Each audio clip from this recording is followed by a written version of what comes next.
Chapter 197. Summoned by a true person. The cave that Wang Yingfang lived in was called Swan Goose Temple. It was a floating island to the west of Xianling Mountain. This temple was built on top of a cliff. In front of the temple, there was a gurgling mountain spring, grass was everywhere, and birds and beasts were jumping and playing among the wisteria vines. It was full of vitality. There was a clear pond in the temple.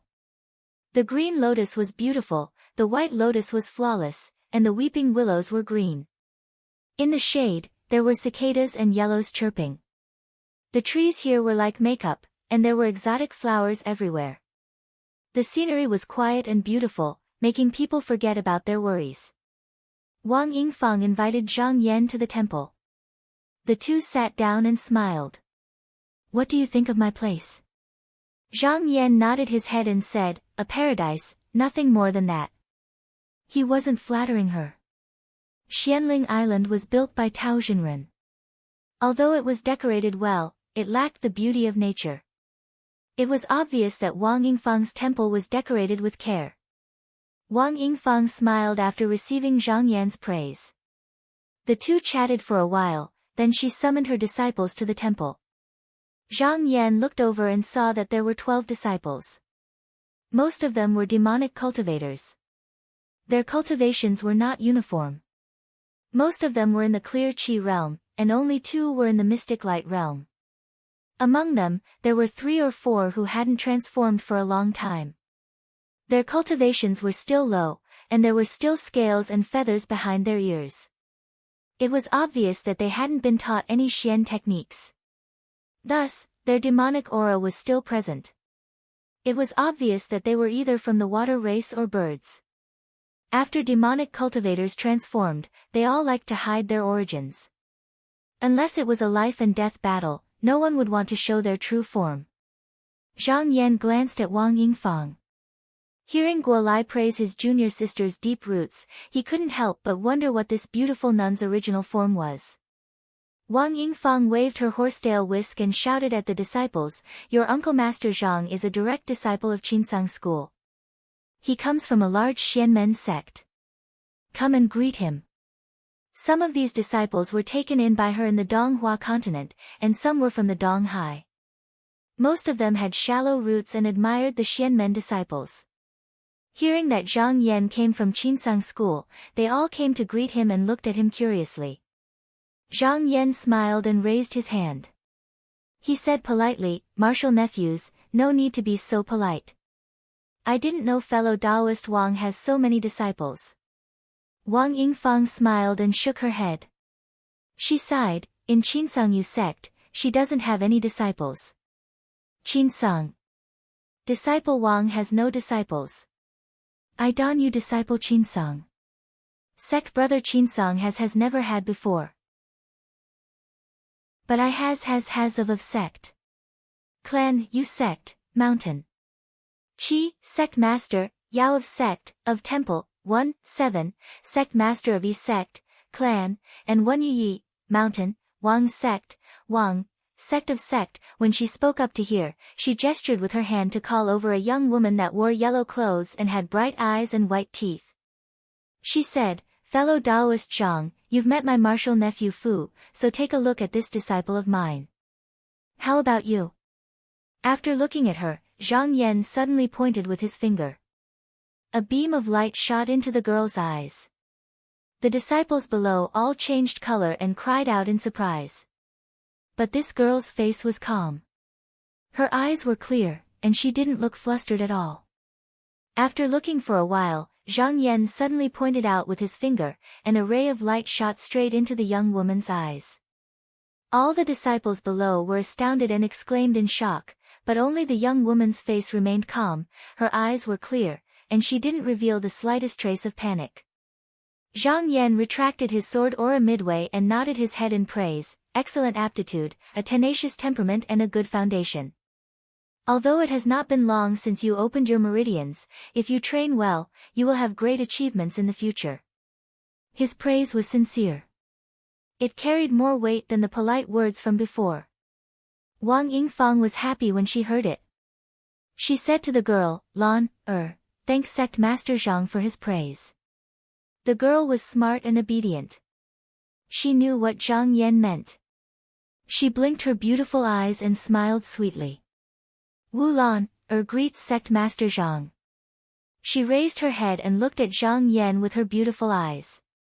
Zhang Yan saw her act like this. He laughed in his heart. "I was wondering what Wang Daoist was trying to do. I thought she wanted to show off her disciple. So she's asking me for a greeting gift. I'm not afraid of giving away some benefits. I'm just afraid you won't be able to accept it." He smiled and took out an item from his sleeve. It was the Life Marrow Great Virtue Ointment. He had the mind-comprehending mystic art. If he was injured, he only needed to circulate his mystic art and he would be able to recover in an instant. Therefore, this item was not very useful to him. He could use it as a favor. He shook his hand and threw a jade bottle to Wu Lan. It's my first time meeting Martial Niece. Sect Master Zhang doesn't have anything good. This item has some effect. I'll give it to you." He didn't favor one over the other. He took out another 11 packets of medicine from his sleeve and gave them out. Wu Lan raised her wrist and carefully received it. She didn't even look at what it was. She bowed and said, "Lan, thanks Sect Master Zhang." The disciples below also took the elixir, but after turning it over and over in their hands, they couldn't recognize what it was. One of the disciples couldn't help but open it secretly. He picked it up and looked at it. He smelled it and saw a black lump. He didn't know what it was. It smelled like something burnt. He couldn't help but twitch his mouth. He thought that Zhang Yan gave them something rotten to deal with them. However, Wang Yingfang was sitting on the spot. He naturally wouldn't mock her in public. He couldn't help but despise her in his heart. Wang Yingfang didn't care at first. However, after smelling the smell, she couldn't help but be moved. She suddenly stood up and took a packet of demon medicine. She looked at it and sighed. "Friend, the gift is too much." Hearing her say that, the disciples became suspicious. Could it really be some kind of treasure? Some clever disciples quickly kept the jade bottle. They were afraid that the thick-skinned disciples would take it. Back then, in order to cultivate Wang Yingfang and the other two disciples, Tao Xinren put in a lot of effort. He traveled all over the Donghua continent to find countless treasures to help them condense their cores and achieve Tao. He himself wasted hundreds of years of cultivation. Like teacher, like disciple. Wang Yingfang also spared no effort for her disciples. However, she ran around all these years and really didn't have anything good in her hands. Even if she had some wealth, it had long been used up. Wang Yingfang had heard from Guolai that Zhang Yan even had the Hanya Xianzhen grass, this kind of rare thing, on him, so he must be very wealthy. As soon as she saw him, she wanted to do him a favor, and at the same time help her disciples gain some benefits. However, Zhang Yan's gift was a bit too much. The body of a cultivator was like a treasured raft for achieving Tao. It couldn't be damaged at all. With this medicine, their chances of achieving Tao would increase. These disciples were all receiving benefits from Zhang Yan, but she would have to bear the consequences of this favor in the future.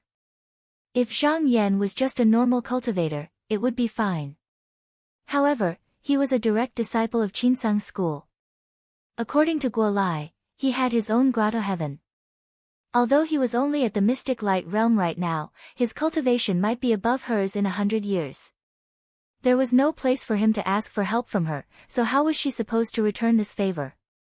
However, since this item was in her hands, there was no reason to return it.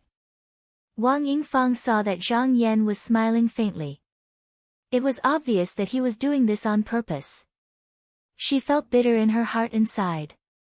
She thought to herself, never mind.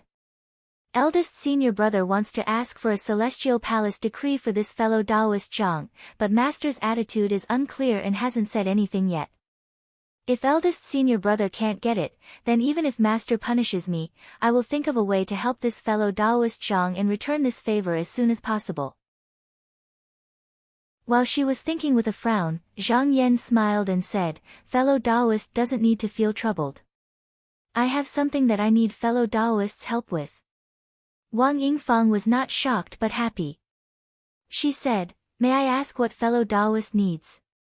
Zhang Yan smiled lightly. "I see that fellow Taoist has a few disciples who have just opened their meridians. I wonder if there is a good jade elixir essence pond in the cave." Wang Yingfang was surprised. "Could it be that fellow Taoist has a nephew that you need to use?" Zhang Yan nodded. "That's right.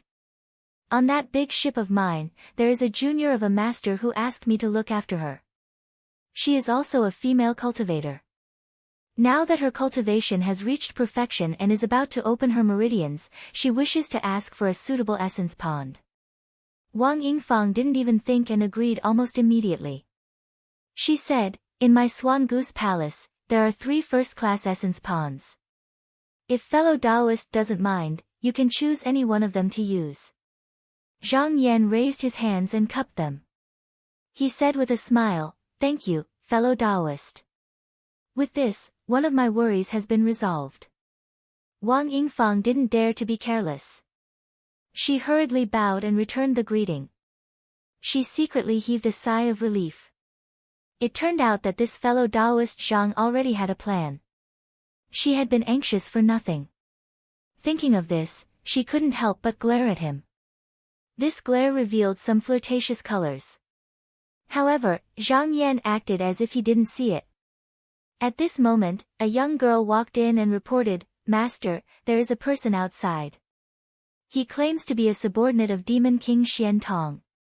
He was ordered to deliver an item to Uncle Master Zhang as an apology." Wang Yingfang's face revealed a serious expression. This Demon King Xian Tong usually didn't show himself, but he was one of the demon kings that she couldn't see through. When she heard that he and Zhang Yan had a disagreement, she wanted to help resolve it.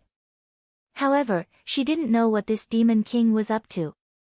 After thinking for a while, she said, "Summon this person to the palace." The person who walked into the palace was a delicate boy. His head was lowered and he held a jade plate in his hand. On top of it, there was a brocade box. With Zhang Yan's eyesight, he could naturally see that this brocade box didn't have any spiritual qi. He also didn't know what the demon king was up to. He waved his hand and took the brocade box over. When he opened the lid, he saw a head placed neatly in it. He could vaguely see the flirtatious charm of the person when she was alive. He immediately recognized that it was Consort Jade. Without any change in his expression, he raised his head and asked the boy, "When you left, did Demon King Xian Tong say anything?" The boy said crisply, "My master said that Consort Jade was blinded by greed and offended you. She asked for it and hoped that you wouldn't blame her." Zhang Yan thought for a while and thought to himself, "What a good Demon King Xian Tong." He closed the box and smiled at the boy, "Go back and tell your Demon King that I've accepted this item. I also know his intention. If I'm free in the future, I'll pay him a visit." Although the boy was young, he was unusually calm. He bowed deeply to Zhang Yan and bowed to Wang Yingfang. When he was about to leave, a golden talisman flew into the palace. Wang Yingfang was stunned. She reached out and took it. When she opened her fingers, her expression turned serious and she stood up. She looked at Zhang Yan with a complicated gaze and said, "My master invites you to Xianling Palace. Target equals _blank. Chapter 198. Deceiving the heavens and crossing the sea. Since it was Tao Xinren's invitation, Zhang Yan naturally would not delay. Wang Yingfang personally sent him out of the temple. After the two of them said their goodbyes, Zhang Yan rode on the conveyance light and headed towards the highest peak of Mysterious Spirit Island. On the peak, there was a temple with a golden roof and bronze pillars. It was half hidden in the clouds. Looking at it from the bottom of the mountain, it was dazzling with colorful lights and auspicious mist, making it look like a dream. Zhang Yan flew all the way up the cliff. He saw green vines climbing the walls, old apes climbing the branches, birds flying across the sky from time to time, and cranes chirping. Not long after, he suddenly felt a pressure coming towards him, as if it wanted to press him down. He quickly steadied the conveyance light. However, the higher he went, the heavier the pressure became. In the end, it was as if a 1,000-kilogram boulder was hanging on his body. Zhang Yan had just received Wang Yingfang's guidance, so he knew that the path from here to here was correct. However, he did not hear from her that there would be such an encounter. He did not know whether she deliberately leaked it or she did not know about it. However, the pressure was very similar to the cultivator's earth element qi, so it was as heavy as 1,000 caddies. It was not impossible for him to solve it. He immediately shouted and took out the sword pill. He used the sword escape technique and tore through the air all the way to the top of the mountain. When he reached the top of the cliff, he kept the conveyance light, and his sleeves fluttered as he descended. However, before he landed on the ground, the scenery in front of him suddenly changed. It was as if a curtain had fallen, and the sky and the ground were vast and misty. He could not tell the distance between him and the ground. Zhang Yan had been in battle for a long time, and he instantly understood in his heart that he'd surely stepped into a restriction formation. However, since it was Tao Xinren who invited him here, he would definitely not let him get lost in it. Hence, his expression did not change, and he did not make any movements. He just waited patiently. Sure enough, a dazzling golden bridge flew out in no time and stopped beneath his feet. He smiled, waved his sleeves, and took a step forward. He arrived at the other end of the golden bridge in just a few dozen steps. There were 2 large stone blocks on the left and right, and on each of them was a green lotus and jasper dish. 2 brightly colored parrots with green eyes and red beaks stood on top of them. The parrot on the left said, "Guest, please turn left." The parrot on the right said, "Guest, please turn right."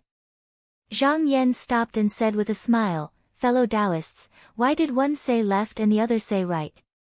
The parrot on the left said, "One of us only speaks the truth." The parrot on the right said, "One only tells lies." Zhang Yan understood that this was a roadblock that Tao Xinren had purposely set up to test him. If it was anyone else here, they would definitely be in a dilemma, not knowing where to go. However, he sneered and actually turned around without any hesitation.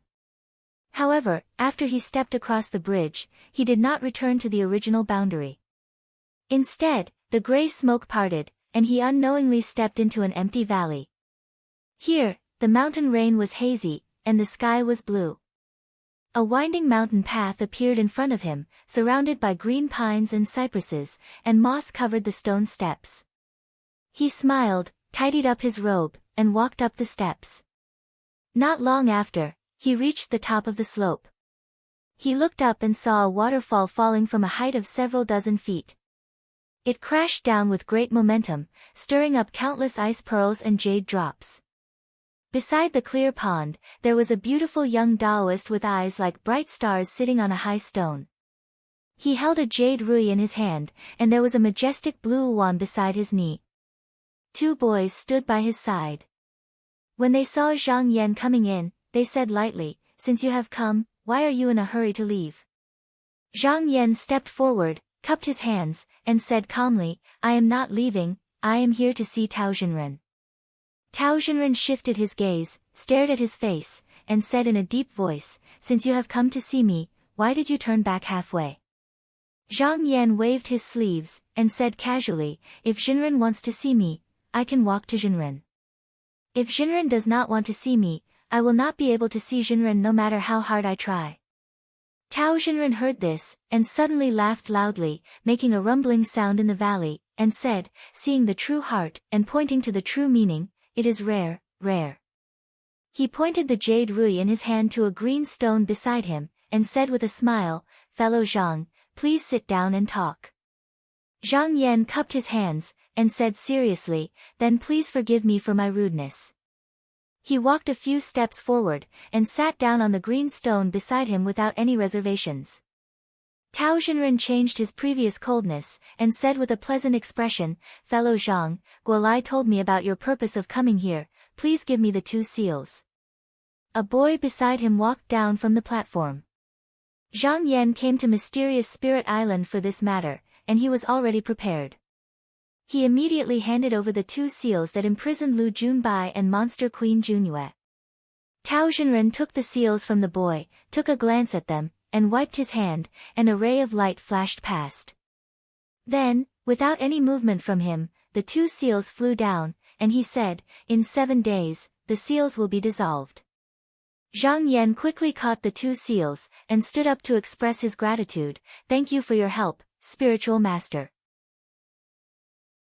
Tao Xinren smiled, "Fellow Taoist, don't thank me yet, please sit down first. I also have a matter that I need your help with, and after listening to me, you can decide for yourself whether you are willing or not." Zhang Yan pondered for a while, and then sat down again. Tao Xinren said calmly, "Fellow Taoist must know that in the Eastern Sea, there will be an immortal palace appearing in the near future." Zhang Yan said cautiously, "I have also heard some rumors, but it is difficult to distinguish the truth from the lies. It is said that once the immortal palace appears, 48 seals will appear. If you are fated, you will be able to obtain one, and enter the immortal palace." Tao Xinren nodded and laughed. "This is true, but fellow Taoist may not know, but in fact, I have been living in this immortal palace for more than 100 years. Zhang Yan was surprised to hear this, and said in surprise, "In that case, the immortal palace that is about to appear in the sea is already owned by spiritual master?"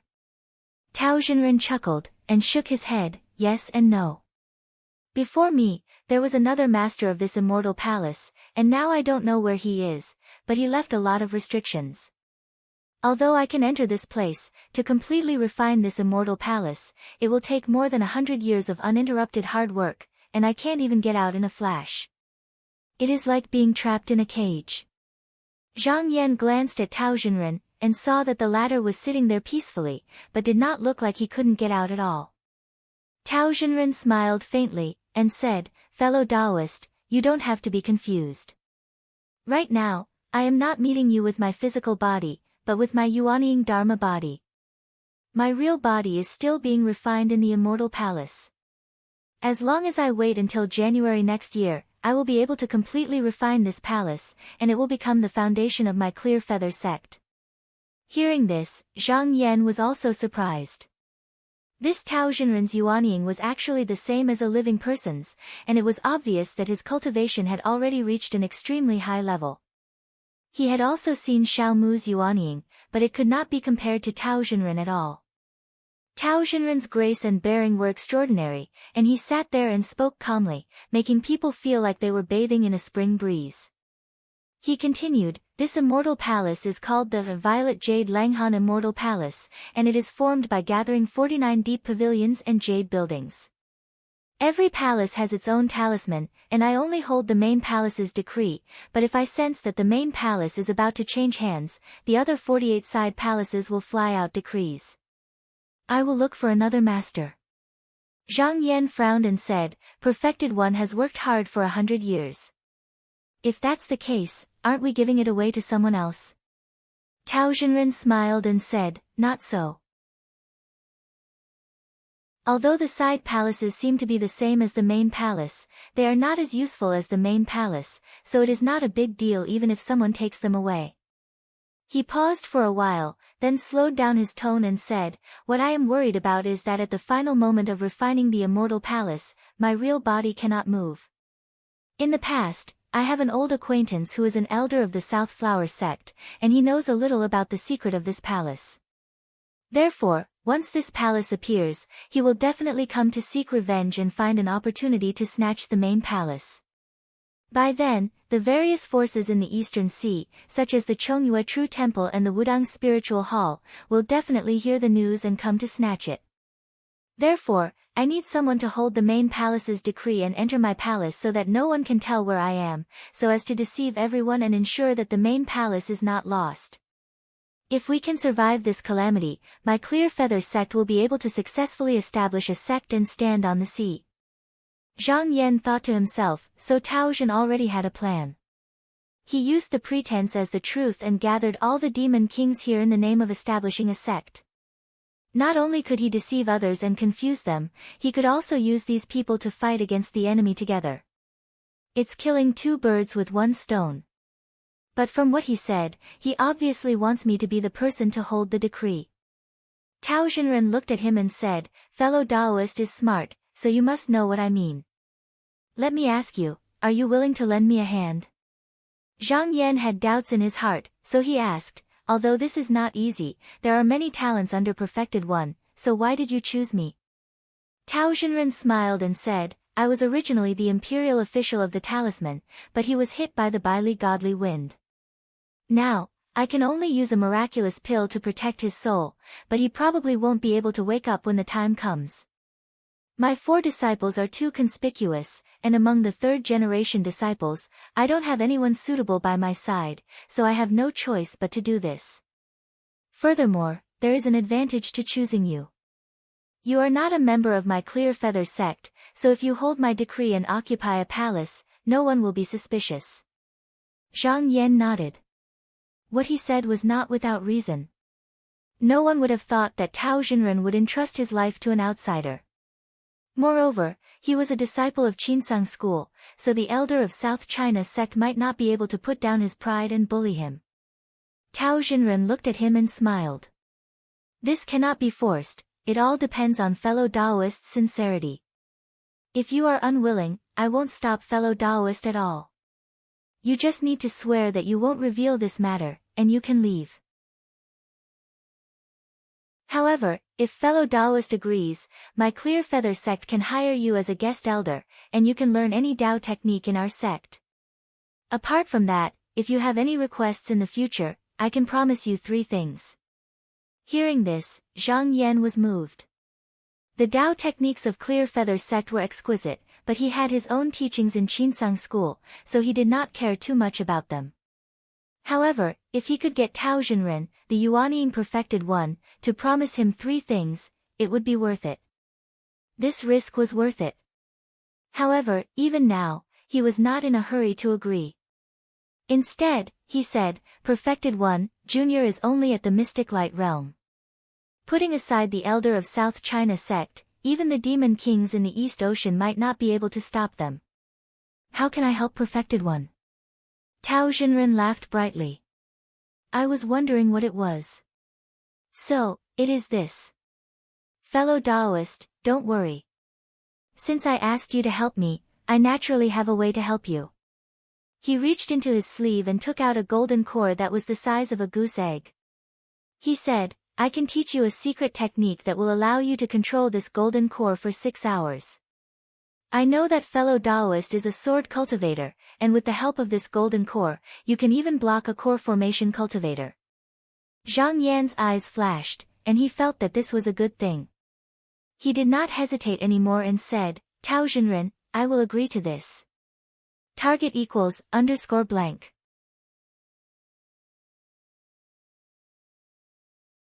Chapter 199. The 3 spiritual masters have a discussion. Zhang Yan descended from the peak and went straight to the Dragon Country ship. After he agreed to the Immortal Palace, Tao Xinren immediately taught him a technique and gave him the golden core. This method of controlling other people's golden cores was quite amazing. Tao Xinren had only learned it after entering the Purple Jade Immortal Palace, and there was no other way to learn it.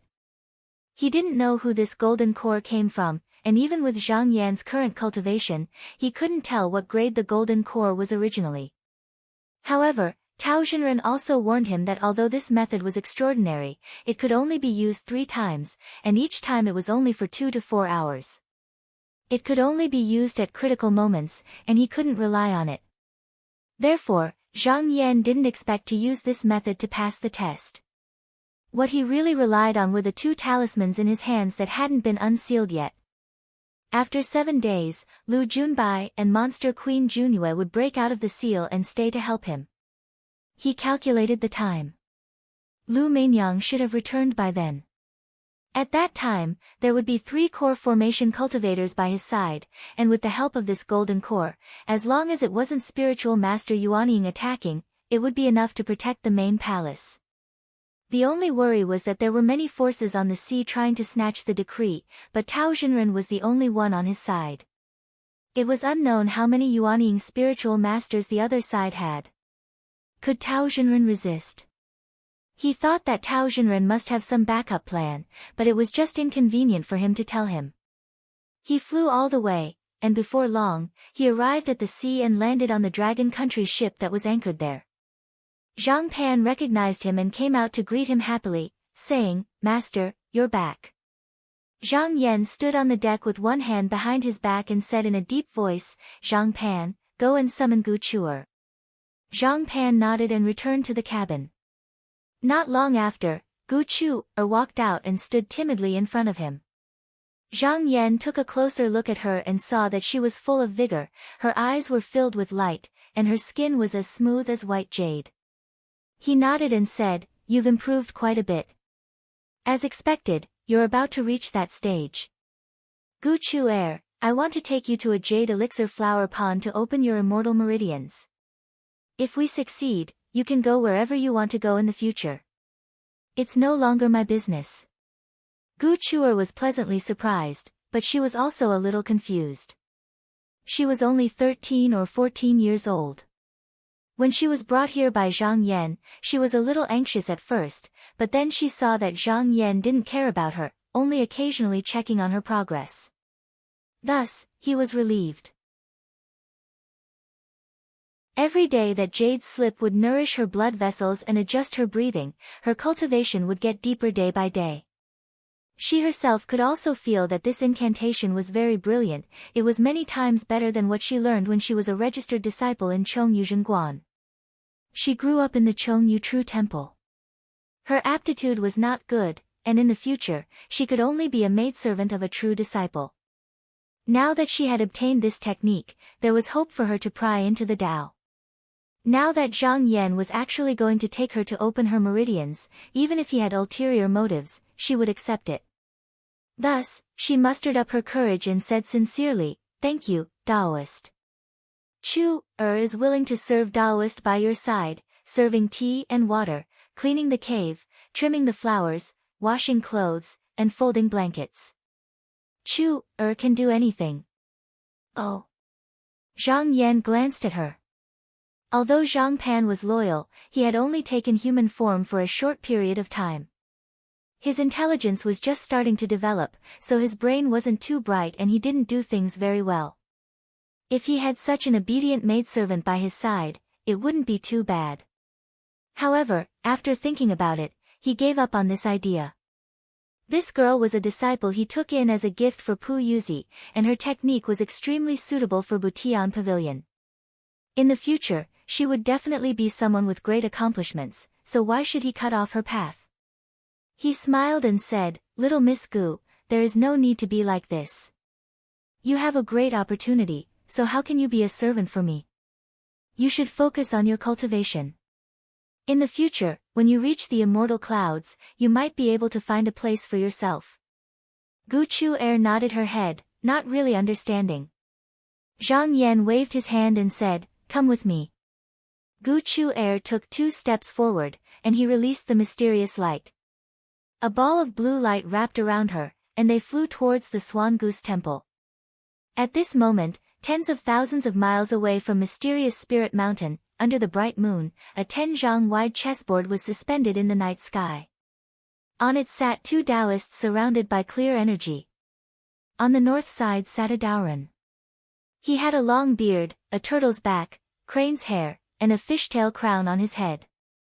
He wore a 7-star battle robe, and there was a ferocious black tiger crouching under his feet.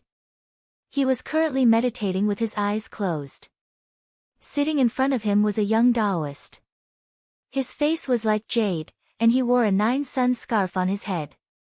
His waist was tied with a silk sash, and his sleeves were fluttering in the wind. His expression had a sense of pride and arrogance. The two seemed to have been sitting there for a long time. The young Taoist was a little impatient and said, "Senior Chiu, this Yifeng Bo is so arrogant. Why did he make us wait for so long?" Doran's eyelids slightly opened, and he said in a deep voice, "Junior Lin, don't be impatient. I heard that Elder Yi returned to the sect to borrow a treasure. I'm afraid there will be some twists and turns, so it is normal for him to be a little late." The young Taoist snorted and said, "If he can't borrow it, I will teach him a lesson." Just as he finished speaking, there was a laughter that pierced through the clouds and split the sky. Taoist Lin, you have such a temper. Along with this voice, a Taoist with a long beard and a green face with his hair tied into a bun came over on the clouds. In the blink of an eye, he arrived on the chessboard and said, I've made the two Taoists wait for a long time, my apologies. The two people on the chessboard also stood up to return the greeting. Old Taoist Chiu saw a rather inconspicuous green-skinned calabash tied to his waist and said, Fellow Taoist Yi, could this be? Taoist Yi patted the calabash and laughed, that's right, this is the 9-fault sun spear calabash that I asked senior brother for. Chiu Doran's eyelids twitched, and he said, it's this treasure. Taoist Yi said, that Tao Zhenhong's mana is amazing, he's only one step away from the Grotto Heaven realm, and he has the help of the 6-shelled black tortoise. Without this treasure, how can the three of us do anything to him? The young Taoist sneered and said, of course, senior brother Tao is from our Nanhua sect, how can he be compared to ordinary people? Taoist Yi heard the sarcasm in his words and glanced at him, but he smiled and did not seem angry at all. Taoist Chiu frowned and said unhappily, Junior brother Lin, Tao Zhenhong's name has long been erased from the ancestral hall, and he also injured many of our disciples, how can you still call him senior brother? Don't say that again. Taoist Lin laughed and said, senior brother, don't say that. Although Tao Zhenhong broke out of the sect, all these years, have you seen him really being ruthless? If he didn't intentionally let senior brother Wei go last time, how could senior brother Wei return alive? Taoist Chiu knew his junior brother's temper and could not do anything to him, so he shook his head slightly and did not want to argue with him. Moreover, he was in front of Taihao School's Yi Fengbua, and he did not want others to laugh at him for no reason. Yi Fengbua smiled and looked around, saying, Tao Zhenhong is about to open his sect, why don't I see fellow Taoist Xiao here? Taoist Chiu shook his head and said, we lost track of him long ago, even the eagles and pigeons couldn't find him, it was as if he disappeared into thin air. Yi Fengbua was surprised and said, could he have returned to Qinsang school? Taoist Lin sneered and said, that's hard to say. Xiao clan is a Xianmen clan, they are not the same as us. Yi Fengbua and Taoist Chiu did not refute. They were not from Xianmen clans, if it was not for the conspiracy against Tao Zhenhong, they did not want to have anything to do with this person. Yi Fengbua laughed and patted the gourd on his waist, saying, even if he doesn't come, we still have to look at his face. With this Dharma treasure of mine, even without him, the three of us can definitely take down Tao Zhenhong. Chiu Daoran stroked his beard and said, Tao Zhenhong should be fine with the three of us dealing with him, but his disciples like Xiao Jingcheng, Wang Yingfang, and Yang Lin are all core formation cultivators. Even the most useless Guolai has condensed a small golden core, I don't know how he taught them, but our disciples are far inferior. Taoist Lin shook his head and said, fortunately, Tao Zhenhong is very talented, if it wasn't for these disciples, he would have already become the Taoist master of Dongtian. Chiu Daoran said in a deep voice, we need to think of a safer way. His disciple Chiu Ju and Yi Fengbua's disciple Chu Jiu were only mystic light realm cultivators, if they fought, they could only stall Tao Zhenhong, but they would not be able to deal with his disciples. Originally, with Xiao Mu here, they didn't need to think about this at all, but now that he was nowhere to be found, they were in a bit of a dilemma. Yi Fengbua laughed and said, fellow Taoists don't need to worry, I went to the Wudang Spirit Hall once and have already convinced Taoist Master Pei, he is willing to bring disciples to help us. Wudang Spirit Hall. Chiu Daoran frowned. Taoist Lin laughed coldly and said, fellow Taoist Yi is so generous. The Wudang Spirit Hall was a loose sect created by a group of wandering cultivators with high cultivation levels, so cultivators from large Xian sects looked down on them. They came here to deal with Tao Zhenhong and also for the Purple Jade Langhan Celestial Palace. They had already seen this Celestial Palace as something in the bag, but now that Yi Fengbua had asked the people from the Wudang Spirit Hall to help, they were bound to split the Celestial Palace, so the two of them were not happy. Yi Fengbua saw their ugly expressions and hurriedly said, fellow Taoists, please listen to me. This time, when the Celestial Palace appeared, Tao Zhenhong invited a few monster kings of the Eastern Sea to attend the ceremony. He might use his guts to fight against us. Also, don't forget that there is still the Chongyue True Temple above the Eastern Sea. They might be watching us from behind and waiting to reap the benefits, so we have to be on guard. Qiu Daoren thought carefully and nodded. Fellow Taoist Yi is right. Compared to the Chongyue True Temple, although the people in the Wudang Spirit Hall are wandering cultivators, they are quite trustworthy and won't stab us in the back. Taoist Lin said coldly, I have long disliked the actions of the Chongyue True Temple. If there is a chance this time, I will definitely teach them a lesson. Yi Fengbo smiled and said, speaking of which, I heard a piece of good news. Su and Su Daoren of the Chongyue True Temple failed to break through and died. We got rid of a big enemy. Qiu Daoren paused for a moment before saying slowly, Su Daoren's lifespan is almost up. If he doesn't try, he will die for sure. I wonder who did he leave the murderous Yin blade with? Yi Fengbo said, I heard that he left it with a mystic light realm disciple. Taoist Lin said in disdain, a mystic light realm cultivator can only use 10 to 20% of the blade's power. What a waste. However, old Taoist Qiu shook his head and said, even so, with the ferocious might of this saber, I'm afraid no one in our sect can defeat him. We need to warn them that if they encounter this person, they should retreat, lest they lose their lives in vain. Target equals _blank.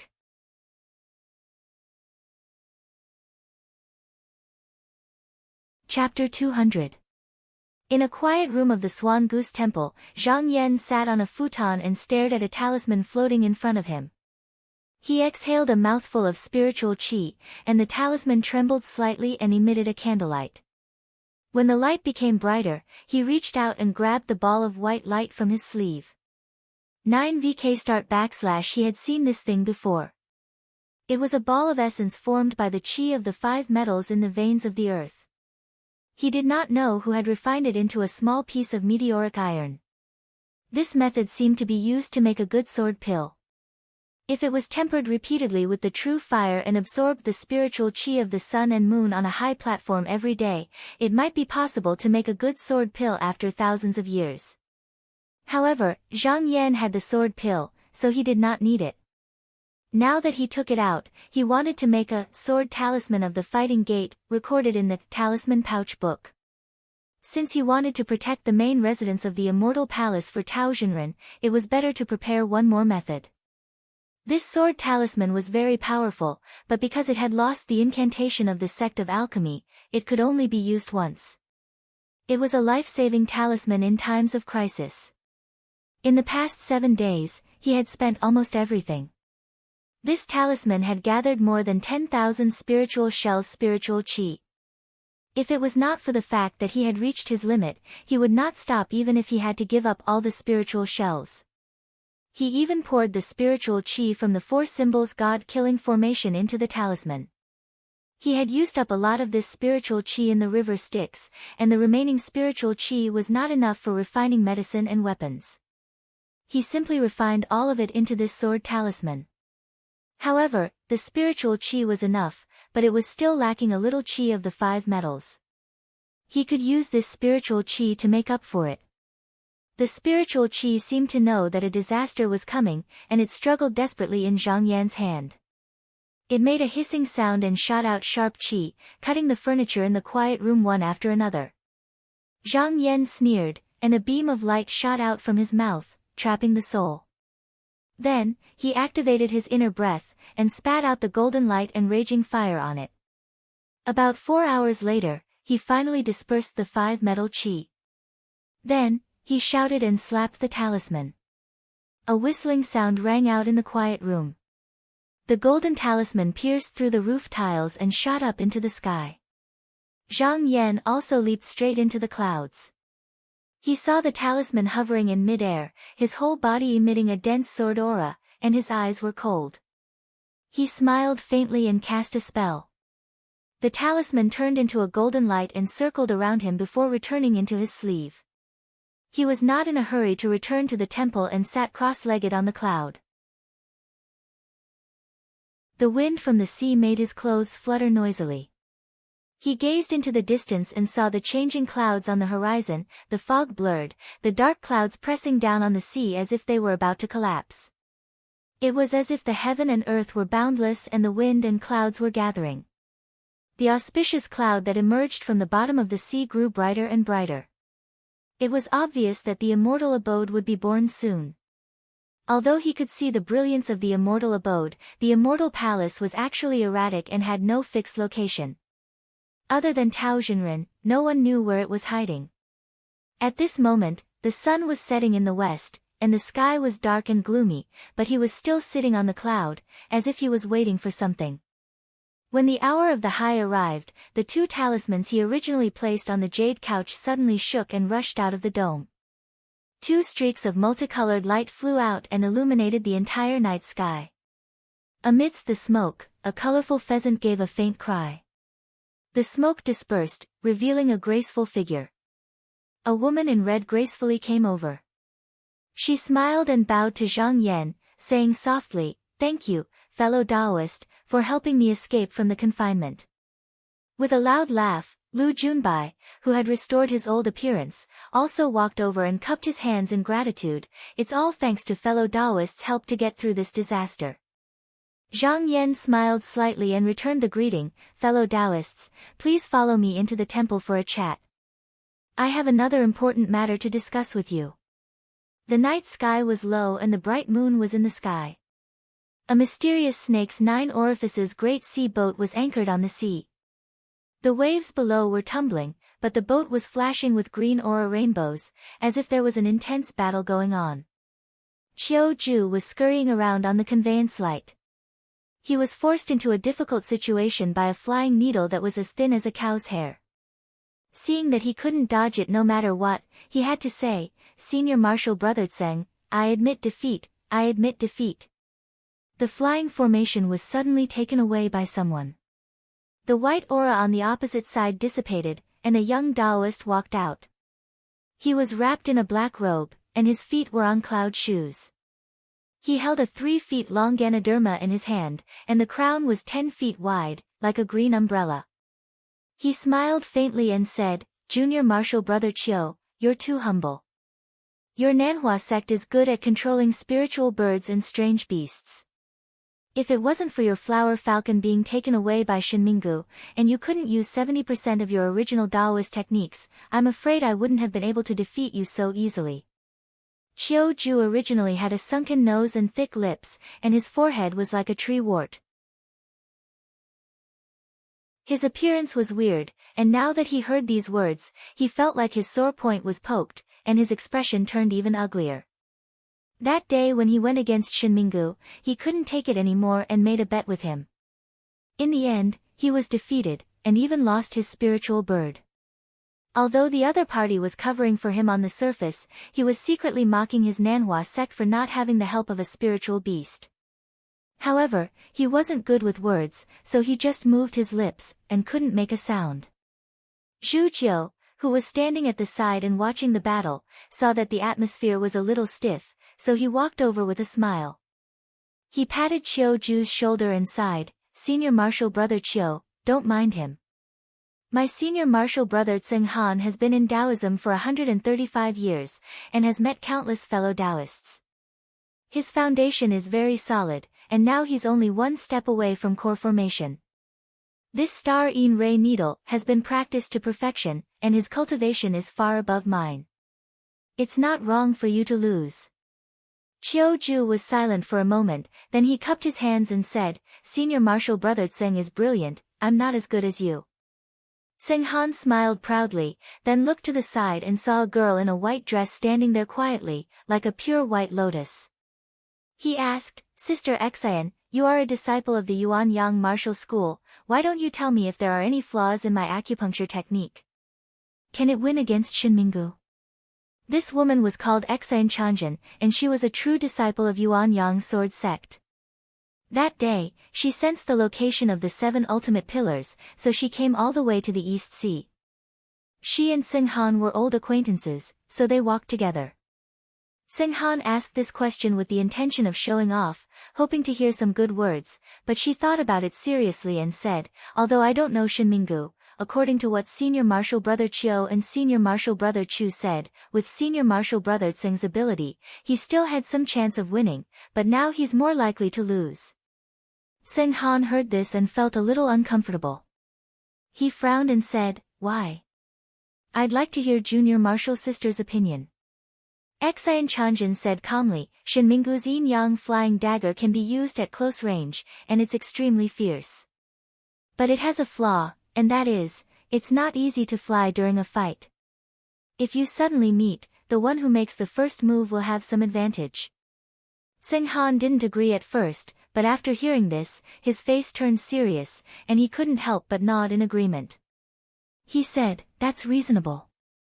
After my 2 junior marshal brothers lost to him, I knew that if I fought him face to face, I wouldn't be able to win even after a day and night.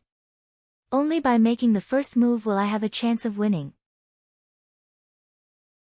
"But Junior Marshal Sister Xian, why don't you think I can win?" Xian Chanjin faintly said. Shen Minggu is aware of his own weakness, so he set up a trap and won the flower falcon from Senior Brother Chiu. With the falcon's help, he can advance and retreat at will when facing the enemy. For the time being, he has no weaknesses to look for. Seng Han was startled, and he also frowned in deep thought. Although he thought highly of himself, he wasn't a shallow person who wouldn't listen to good advice, so he immediately re-evaluated this opponent in his heart. Xian Chanjin's jade-like fingers lightly stroked the sword at her waist, and said, "If this Shen Minggu isn't Senior Marshal Brother Tsing's opponent, I would also want to fight with him." Seng Han recovered from his thoughts, and said with a smile, "Junior Marshal Sister Xian, don't be disappointed. I heard that the Chongyujian Temple has 2 disciples who are the best. One is Shen Minggu, and the other is Su Qiu. Now that the immortal abode on the sea is about to appear, all forces are gathering, and we also want to go and fight. When that time comes, Junior Marshal Sister won't have to worry about not meeting a good opponent." Chu Jiu coughed, and interrupted, "Senior Marshal Brother, you and Senior Marshal Sister Xian just arrived here, so you don't know. I heard that Su Qiu fought with Qinsang school disciple Zhang Yan on the sea a few days ago, and was defeated and captured. Now it's unknown whether he's dead or alive." "Oh." Seng Han raised his eyebrows, and said, "Qinsang school disciple? Junior Marshal Brother has seen this person?" Chu Jiu nodded, and said, "I have. That day, I don't know what method he used to kill Chongyujian Temple's elder Bei Gong Hao, he's really amazing. We happened to be on Qifeng Island that day, so we met him." Seng Han smiled coldly and said, "I've also fought with a few true disciples of the Yutsang sect, but none of them lived up to their name. Since this person has come to the Eastern Sea, he's most likely here to fight for the Immortal's Abode. Master said that the Immortal's Abode will appear in 10 days at the latest. If I meet him, I'd like to have a good fight with him." Chu Jiu had fought with Bei Gong Hao before, and the fact that Zhang Yan was able to kill him showed that he was extremely powerful. Therefore, he hesitated for a moment, and said, "Senior Marshal Brother, we are only going to deal with Tao Zhenhong's disciples on Master's orders. Let's not complicate the issue, shall we?"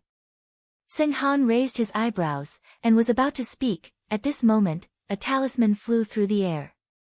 He caught a glimpse of it from the corner of his eye, and immediately flew into the air to grab it. After removing the restriction, he placed it in front of his eyes, and couldn't help but feel refreshed. He raised his head, and said, "Master has already deduced the location of the Immortal Abode's appearance, and has specially sent a talisman to inform us, summoning us to meet him as soon as possible." Hearing this, Chiu Ju, Chu Jiu, and the others all showed excitement in their eyes. If they could get their hands on this purple jade Immortal Abode, their great Tao would be within reach. Only Xian Chanjin's jade-like expression remained unchanged. Her beautiful eyes pierced through the waves, staring into the distance, and the magic sword beside her was giving off a faint cry. At this moment, in the cabin of the sea boat, Lady Shan and Master Kai sat facing each other, sipping tea. Senior Marshal Sister Kai said enviously, "That fellow Daoist Xian must also be interested in fighting for that immortal abode. Sigh, they are all disciples of big sects, and have a lot to talk about." At first, they were still polite to us, but when that fellow Taoist Xian came, she ignored us. At this point, her heart was filled with disappointment and jealousy. Lady Shan saw through her thoughts, and couldn't help but advise, Senior Marshal Sister, we are Taoists. Before she could finish, Senior Marshal Sister Kai interrupted her impatiently, saying, Stop, stop, stop. Junior Marshal Sister, why do you have to say that you want to be pure and have few desires? I, your Senior Marshal Sister, cultivate Taoism to stay young forever, and it's enough for me to find a suitable Taoist companion to live freely in this world. Don't talk about immortality, your Senior Marshal Sister isn't cut out for that. Lady Shan sighed, and said softly, Senior Marshal Sister, cultivating Taoism can't help you live forever. In the end, you're just a pile of dirt. Senior Marshal Sister Kai glared at her, stomped her feet, and said, Junior Marshal Sister, everyone has their own fate. I just want to live a vigorous life, and as long as I have a few hundred years of happiness, I'm willing to die. Target equals _blank.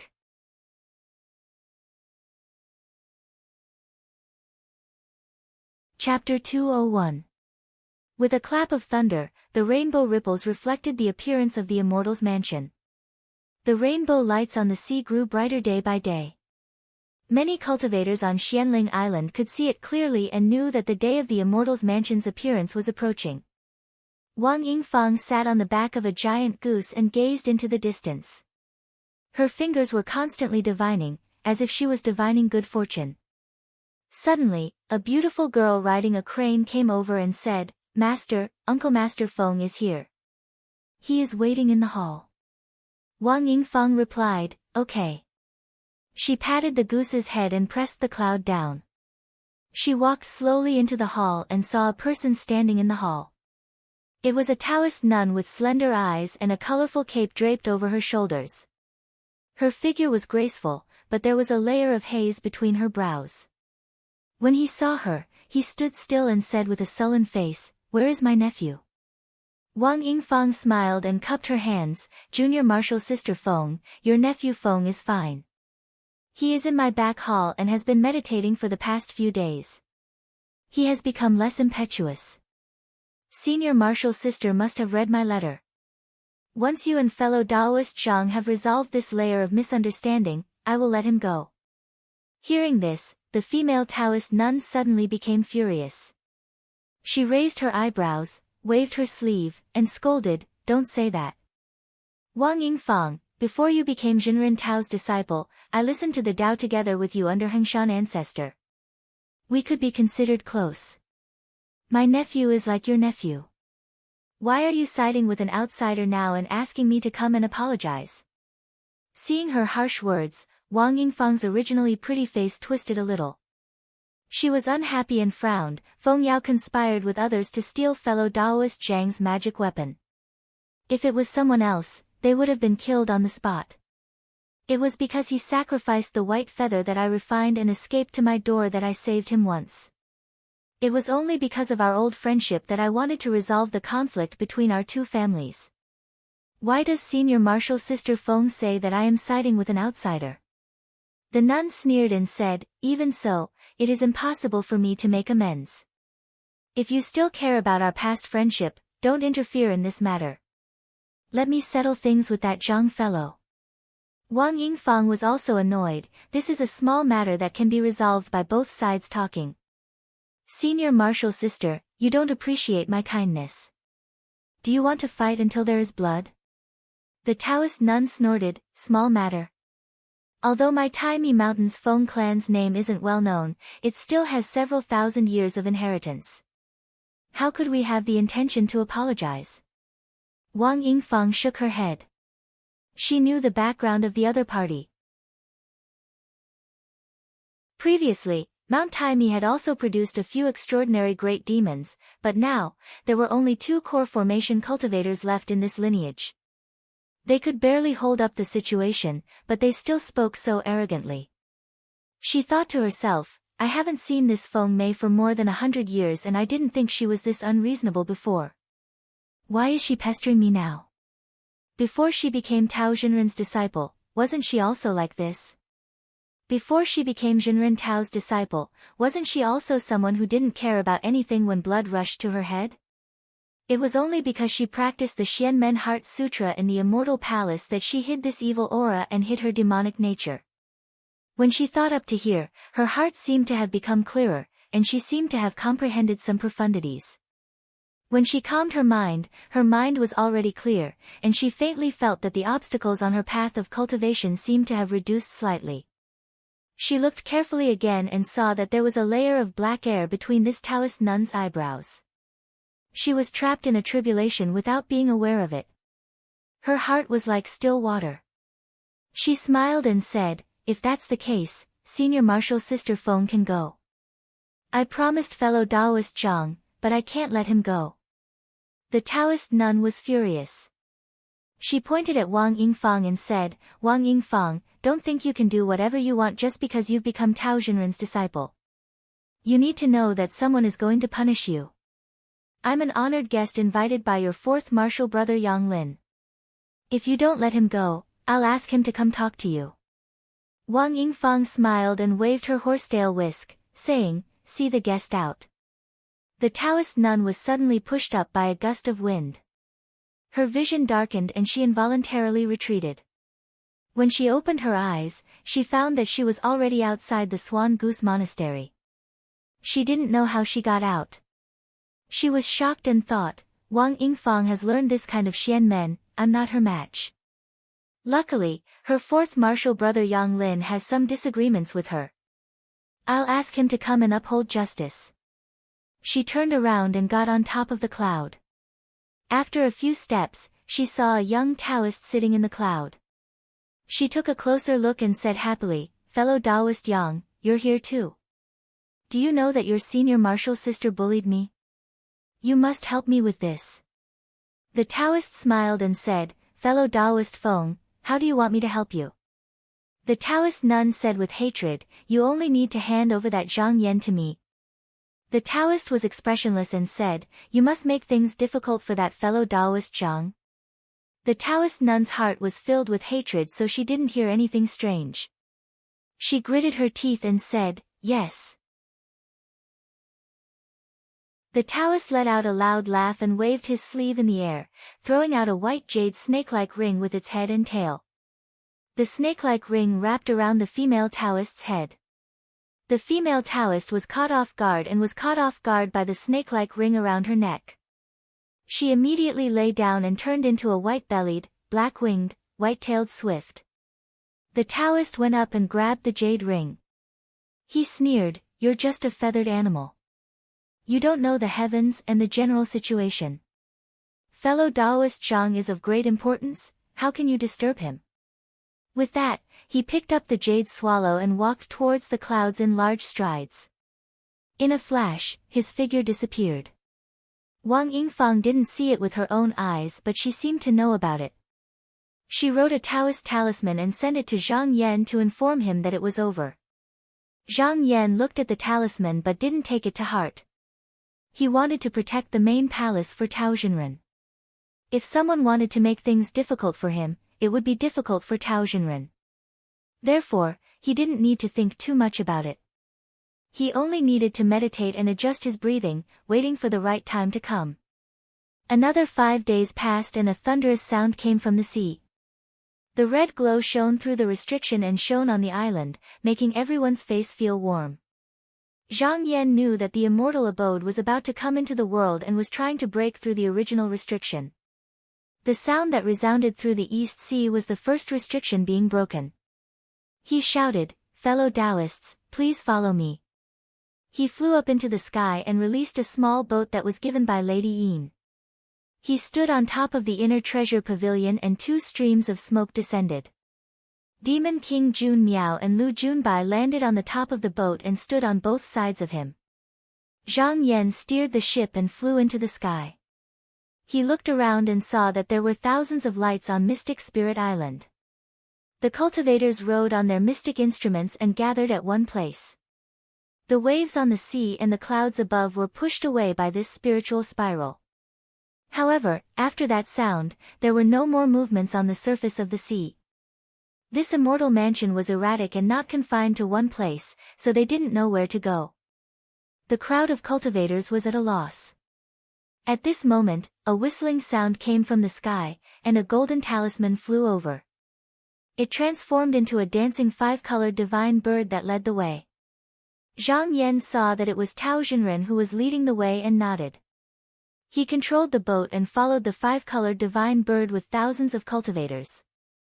In order to protect Taoist Master Tao's mansion this time, he put away the great ocean boat and mixed in with the many cultivators, not very conspicuous. Looking around, he saw a burly Taoist about 10 feet tall riding a 6 cranes flying heaven chariot leading the way. Behind him on the left was Wang Yingfang riding a wild goose, and on the right was a young Taoist riding a huge eagle. Behind them were a group of third-generation disciples. Looking around, Wei Lihua was among them. As if sensing his gaze, she couldn't help but turn back and smile at him, but her eyes were slightly apologetic. Zhang Yan also nodded in greeting. He thought to himself, I think the leader should be Tao Xinren's second disciple, Zhao Jingcheng. The other young Taoist should be Yang Lin, who is ranked last. He understood that even though Guolai was Tao Xinren's first disciple, he was only a small golden core cultivator. Therefore, it was not his turn to take care of this matter. He didn't know where he was hiding. At that moment, Lu Junbai sighed. These Taoists were invited by Tao Xinren, right? If we can seize the immortal abode in one go, no one will be able to stop Clear Feather sect from opening. Monster Queen Jun Miao looked around and said, Tao Xinren is so influential. I even saw a few monster kings. They are all powerful figures in the Eastern Sea. Lu Junbai snorted and said, if it wasn't for the immortal abode, why would they be willing to come? Where the benefits lie. Zhang Yan smiled. 20 years ago, when Tao Xinren's Yuanying Dharmakaya went to the sea, he already had a plan. He ordered his disciples to make friends with people from all walks of life. Now that he was using the immortal abode as bait, all he needed to do was to take the lead. Naturally, these people would flock to him like a flock of ducks. The colorful bird that led the way traveled for about 1,000 miles. Suddenly, it swayed its body and dived into the sea, disappearing in the blink of an eye. Zhao Jingcheng, who was at the front, waved his Taoist robe and stopped the 6 cranes flying heaven chariot. He said loudly, fellow Taoists, the immortal abode is right here. I believe it will be born soon. When the time comes, the immortal palace's decree will fly out and choose its owner. First, set up the prohibition talisman door to prevent enemies from robbing it. His voice rumbled. The Clear Feather sect's disciples behind him heard him. Under the lead of Wang Yingfang and Yang Qi, they went to different places to set up talismans and formations. When the monster kings and rogue cultivators from the Eastern Sea saw this, they followed suit. They led their disciples to different places and set up the formations. Although it seemed like they were prepared, compared to the Clear Feather sect's orderly and unhurried way of doing things, it seemed a little messy. Zhang Yan was very clear that these prohibition formations could only be used for temporary protection. When the Immortal Palace's decree flew out to find its owner, if someone came to fight for it, they would still have to rely on their own cultivation base to determine the winner. However, this time, he only came to protect the main palace. There were 2 core formation cultivators behind him, so he didn't need to set up any prohibition formations. Thus, he stood still. However, Wei Lihua kept paying attention to this place. When she saw that everyone was setting up the prohibition formations, but only Zhang Yan didn't move, she thought to herself, I heard that junior martial sister Fu Hongchen didn't take good care of fellow Taoist Zhang last time, and someone even came to pick a fight with him. It's my fault. Fellow Taoist Zhang just came here, so he probably didn't prepare any celestial tools. Although there are powerful prohibition formations on his sea boat, it can't raise clouds and cover his body. Wait for me to give him a celestial tool as an apology. She waited until she was done arranging the Dharma gate here, then flew over with a streak of light.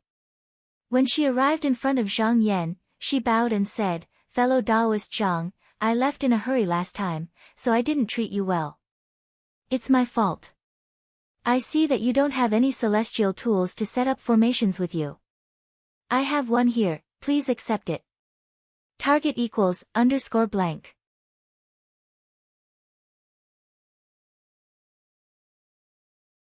Chapter 202.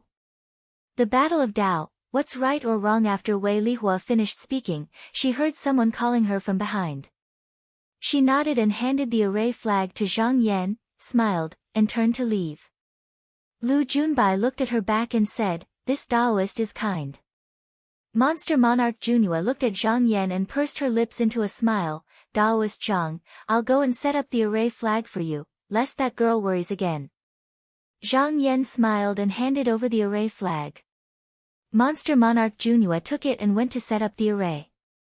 At this time, in addition to the cultivators from Mysterious Spirit Island, there were also many itinerant Taoists who sensed the activity of the mansion and rushed over in groups of 2s and 3s. However, they were afraid of the thousands of cultivators gathered here and floated far away, not daring to come closer.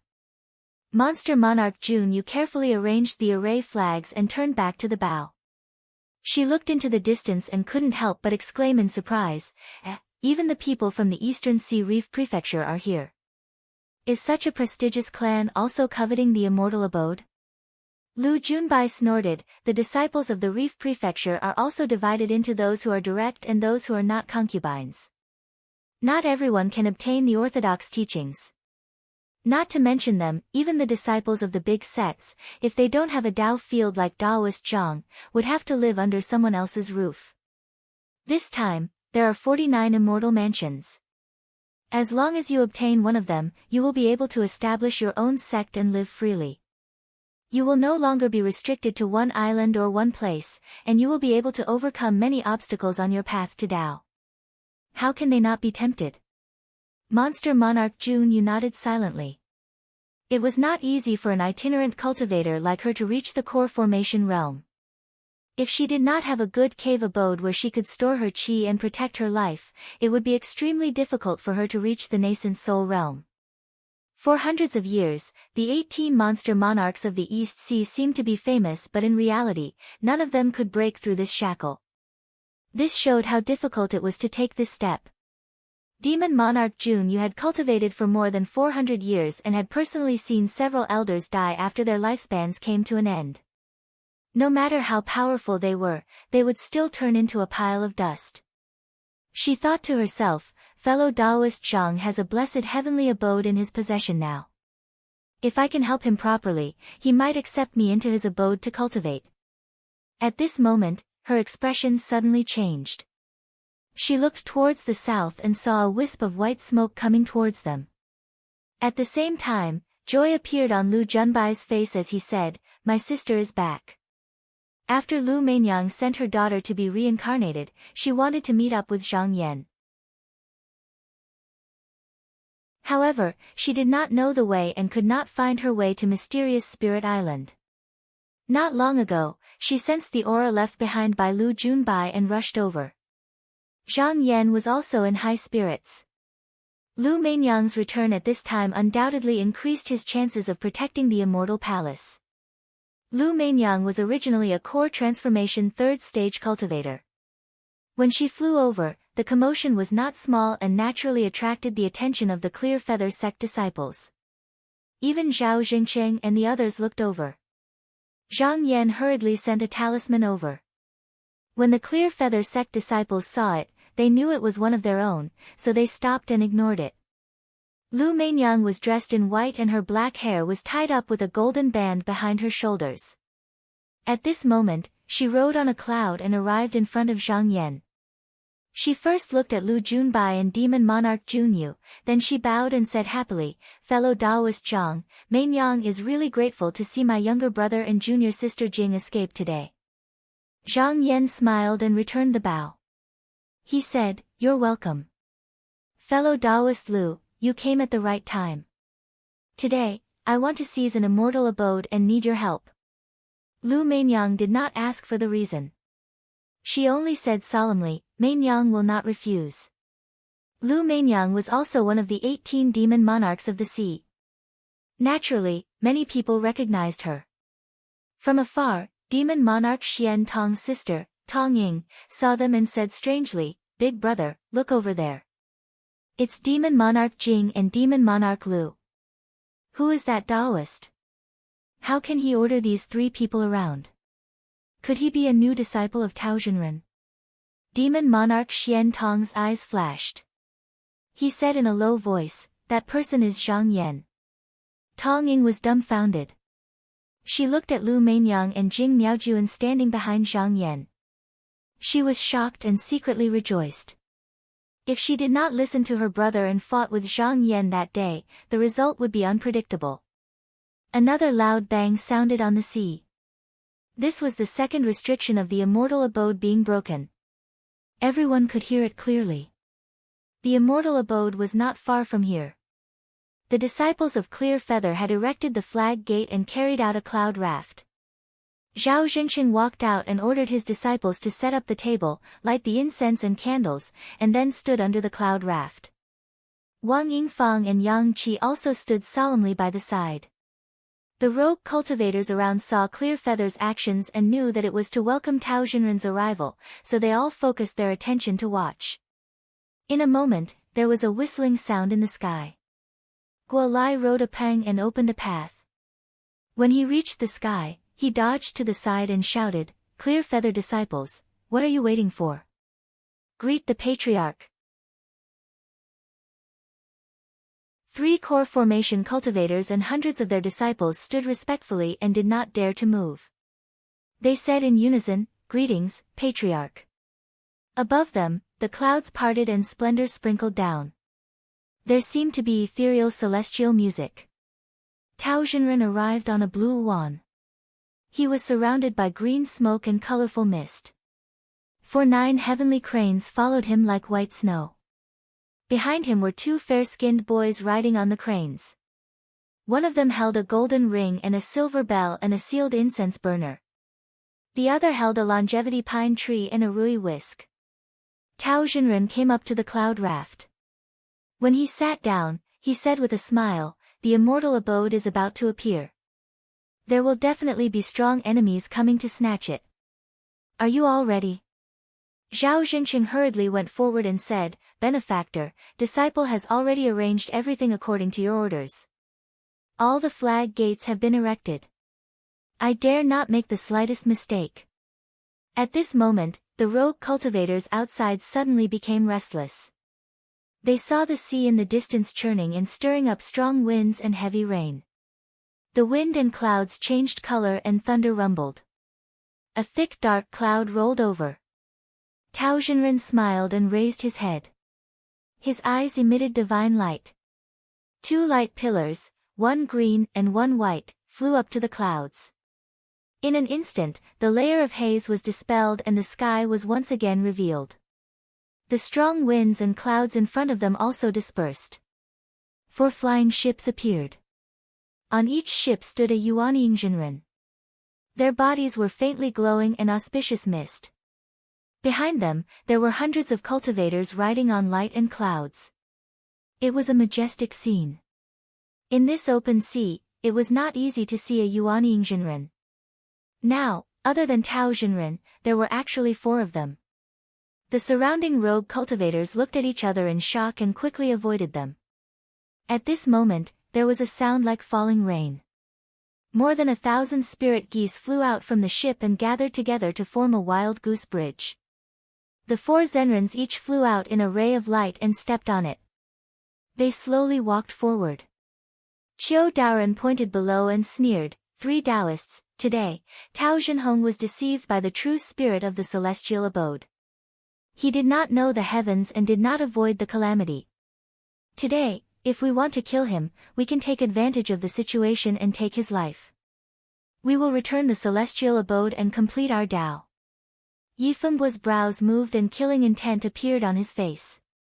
He said, "What Zhenren Qiu said makes sense. The heaven's secrets are in my hands. I am about to settle the situation and kill this bastard." Taoist Lin only sighed and shook his head.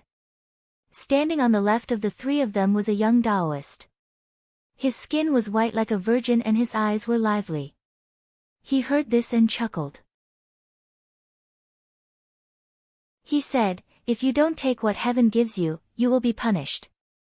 Tao Xinren saw the four of them and he stood up calmly. He greeted them from afar. "For Taoists, how have you been?" Among the four of them, Qiu Daoren and Yifengbo sneered and stood still. Taoist Lin hesitated for a moment and did not move. The young Taoist returned the greeting and chuckled. He said, "Tao Xinren, both you and my Wudang Spiritual Hall have set up sects on the East Sea. I, Pei Huan, don't want to make things difficult for you. However, I owe Taoist Yi a favor, so I have to come. If I have offended you today, you can go all out and I won't blame you." Tao Xinren also smiled. He said, "Taoist Pei is a straightforward person. I still want to be useful to see the great Tao. If we fight, I won't be distant." Old Taoist Qiu's eyes were cold. He looked up and saw thousands of lights shining behind Jinren Tao. The ships were lined up for 100 miles and the flags were divided. They were already waiting in formation. Other than the hundreds of disciples from his sect, there were 6 other spiritual lights that rushed into the sky. They were arrogant and demon clouds were rolling. They were obviously the demon kings of a region. This momentum shocked him, and he thought to himself, this Tao Xinhong really knows how to win people's hearts. How did he manage to gather so many people? Although he also had the help of 2 to 3 monster kings, they paled in comparison to Tao Xinren. He shouted and took a step forward. He pressed his fingers together and pointed forward. He shouted from afar, "Tao Xinhong, you have repeatedly broken the rules. Sect Master expelled you from the sect. He wanted you to repent, but not only did you not repent, you even wanted to set up your own sect. Now that you haven't given up, you want to snatch the celestial abode on the sea. Your disciples are innocent but they have been implicated by you." Tao Xinren looked calm and said, "In the battle of Tao, there is no right or wrong. If Taoist Qiu wants the celestial abode, there is no need to find another excuse. It is just a waste of your breath. Just come and fight." Qiu Daoren was speechless by Tao Xinren's words. He wanted to fight, but it was not the best time yet. He could only snort and wave his sleeves in anger. Yifengbo took a few glances and said in a low voice, "Taoist Qiu, those wandering cultivators are only here for the benefits. They are just relying on Tao Xinhong's power. As long as we kill him, they will disappear. Taoist Qiu doesn't have to worry." Qiu Daoren said coldly, "These people are just toys in my demon-subduing circle." Taoist Master Pei looked at the two of them and said with a smile, "Fellow Taoists, don't worry too much. My Wudang Spiritual Hall has brought more than 100 disciples here this time, and there are also a few core formation cultivators among them. They are evenly matched and can compete with Tao Xinhong." Taoist Lin frowned and suddenly said, "But Chongyue True Temple has not appeared yet. We need to be wary of them playing tricks on the side. Don't let others take advantage of us." The 3 of them nodded and said, "Of course we will be careful." After the 4 of them finished their discussion, they divided the Wild Goose Bridge. They each took a corner and sat with their eyes closed, waiting for the celestial abode to appear. Target equals _blank.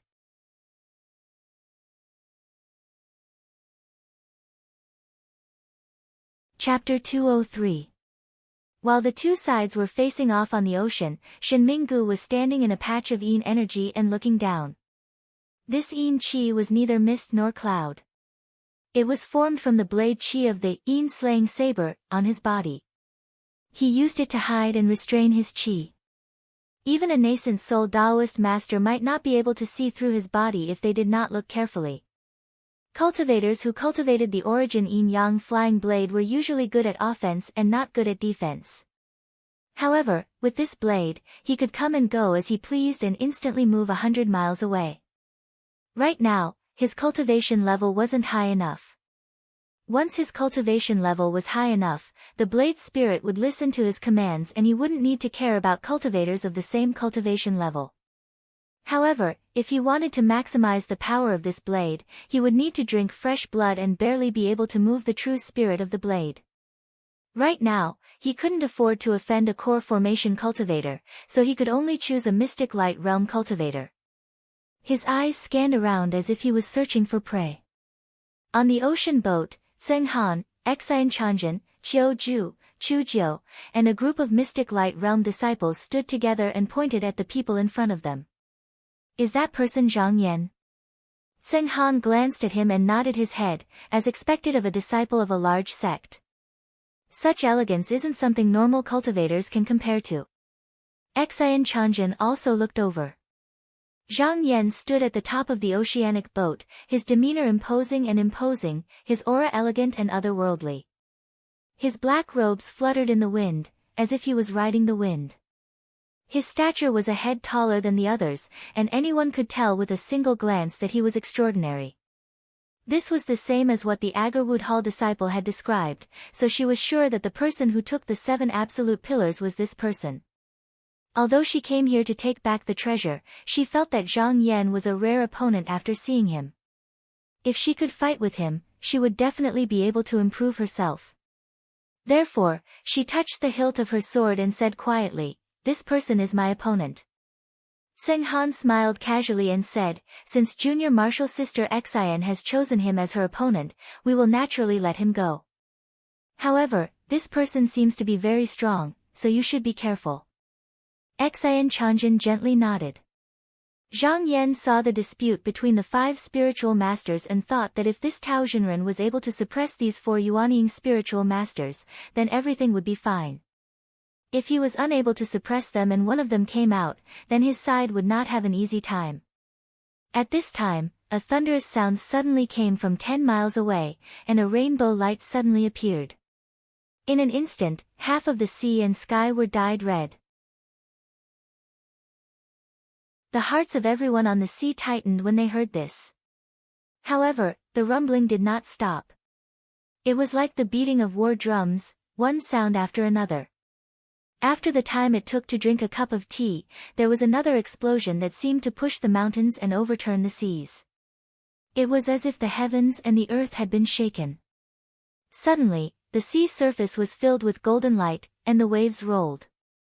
Then, the waves parted, and celestial music came from underwater. 49 immortal palaces slowly floated up to the surface of the sea, each with copper pillars and golden roofs, covered with glazed tiles, and connected by corridors and bridges. Golden red light illuminated the sky, and auspicious purple mist supported the jade steps. The auspicious beasts on the roofs all breathed out mist, and an exquisite talisman could be seen flying in the air, emitting a brilliant golden light. If they could obtain this talisman, they would be able to refine the palace and use it for their own use. The cultivators at the scene were all envious, eager to make a move. However, at this moment, the 5 Yuanying spiritual masters were sitting still as if they did not hear it, so no one dared to come forward to fight for it. These 49 immortal palaces were wrapped in a layer of immortal qi, and from the appearance, they all looked similar, and it was hard to tell which was the best. However, Zhang Yan had received the secret message from Tao Zhenren beforehand, so he knew that only one of the palaces was where the master of the palaces was located. He looked up, and his gaze finally stopped on an inconspicuous palace at the southeast corner, and his eyes could not help but slightly narrow. At this moment, Tao Zhenren stood up, and the boy beside him handed him a horsetail whisk. He took it and waved it, pointing to a distant palace, and shouted, "Fellow Taoists, of the 49 immortal palaces of the Purple Jade Immortal Palace, Clear Feather Sect will only take one, and the rest can be taken by yourselves." As soon as his voice fell, the disciples of his sect, led by Zhao Jingcheng, bowed, and then chose a palace to land in. Behind him, Wang Yingfang and hundreds of sword lights all followed. When Clear Feather Sect's disciples moved, the 6 monster kings in the formation also did not want to be left behind, and they led their disciples to jump into the formation, and each took a palace. The wandering cultivators on the sea could not hold back, and they surged from all directions, trying to snatch one of the immortal palaces, and it was quite noisy. The monster kings and wandering cultivators that Tao Zhenren gathered had an agreement beforehand, so they did not panic, and their actions were orderly. However, these wandering cultivators swarmed forward, and it was chaotic, and many of them could not help but take action first. On the other side, the 4 perfected ones did not move immediately. Qiu Daoren closed his eyes and pondered for a moment, then he opened his eyes and said, 100 years ago, when Tao Zhenhong and I came here, he once obtained a star engraving plate from the Immortal Palace by accident, and it can find the location of the Quasi-Master Palace. We need to be careful of the maze he has set up. Yi Fengbo sneered, no matter what, we cannot let go of the immortal palaces that his disciples have their eyes on. Perfected Pei sneered, that's right, no matter how many places he has taken, just kill them all. If we don't use the power of the heavenly secrets to overturn Tao Zhenhong's sect, how can we get what we want? Qiu Daoren nodded slowly, and a ray of light shot out from his eyes, and he shouted, if that's the case, let's do it. Once the word do it was said, it was like a golden army galloping across the desert sea, overturning mountains, and overflowing with murderous intent. Hundreds of cultivators behind him surged forward like waves, and for a moment, flying swords and conveyances danced like snakes, bursting with thousands of splendor. Xian Chanjin, on the other hand, got off the sea boat at the first instance, and turned into a ray of white light, heading straight for Zhang Yan. Perfected Pei looked at Tao Zhenhong, and a hint of fierceness flashed in his eyes. He waved his sleeve, and a white rainbow shot towards the latter's face. Tao Zhenren smiled, and he said, fellow Taoist, slow down. He did not move his feet, and the jade rui in his hand gently swung, and the white rainbow shot to the side. Qiu Daoren shouted, and a black tiger with 4 feet treading on smoke flew over. He flipped on it, and with a roar, he went up the cloud, and came to the position of the north. He pointed with 2 fingers, and a ray of red light sprinkled down. Tao Zhenren shook his shoulder, and a white light flew out from the top of his head, and condensed into the shape of a heavenly crane in the air, and pecked at the red light. The red light dodged nimbly to the side, and raised its head, hissing and hissing. Its eyes were vicious, and it was a strange snake that was 6 feet long, with red scales and a white belly, and a pair of wings on its abdomen. Taoist Lin frowned, and sighed to himself. He stamped his feet, and a vermilion bird with a colorful crown on its head leaped out of a flame. In the midst of its cry, it carried him up the cloud, and stood on the position of the west. Yi Fengbo had already rushed to the position of the east, and with a sneer on his face, he said, fellow Taoists, why are you still holding back? He shouted, and 2 qi spread out from the top of his head, and smoke and clouds filled the air. A light golden Yuanying holding a jade lotus leaf, and stepping on a ball of clear qi, leaped out from the top of the door. The other 3 also knew that Tao Zhenren's cultivation was far above theirs, and they could not fight him alone. They did not dare to hesitate, and all shook open the door on top of their heads, and released their Yuanying bodies. At this moment, the 4 of them each stood in a position, and surrounded Tao Zhenren. However, he did not panic, and with a shout, his body emitted a golden light, and with a stretch of his body, he also revealed his Yuanying body. A Taoist was suspended in the void, and under his feet was a black tortoise. In his left hand was a rui, and in his right hand was a horsetail whisk. His body was accompanied by a heavenly crane and auspicious clouds, and a long snake that spat pearls circled around him. Behind him, there were 2 black and white swords, and the sword qi was flickering. Seeing this, the 4 Zenrens were all shocked, and exclaimed, Yuanying body. Qiu Daoren's eyes showed a trace of shock. How did Tao Zhenhong's cultivation reach such a level?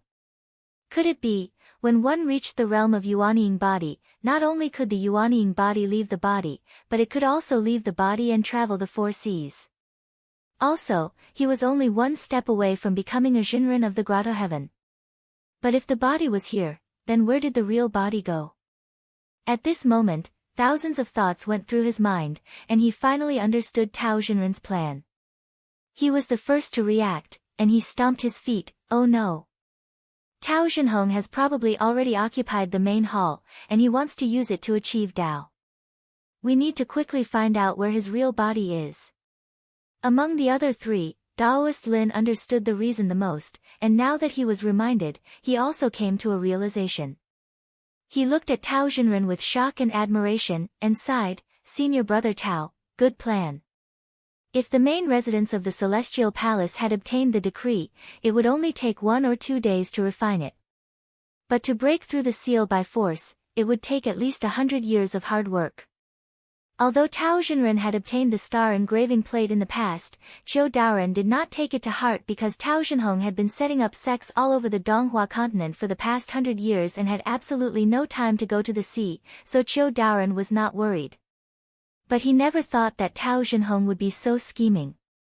He did not know when he had already achieved the Yuanying body. Moving around the Donghua continent in such a high-profile manner was just to confuse others, to cover up the true purpose of refining the real body in the Celestial Palace. Today, he was only one step away from establishing his own sect. Tao Xinren knew that once they started fighting, this matter could not be hidden anymore. He laughed and said, "Friends, I'm afraid it's too late to know now." He waved his horsetail whisk, and a mist of light spread out. The heavenly crane, the long snake, and the black and white flying swords all flew down at the same time, pulling the 4 of them into the battle.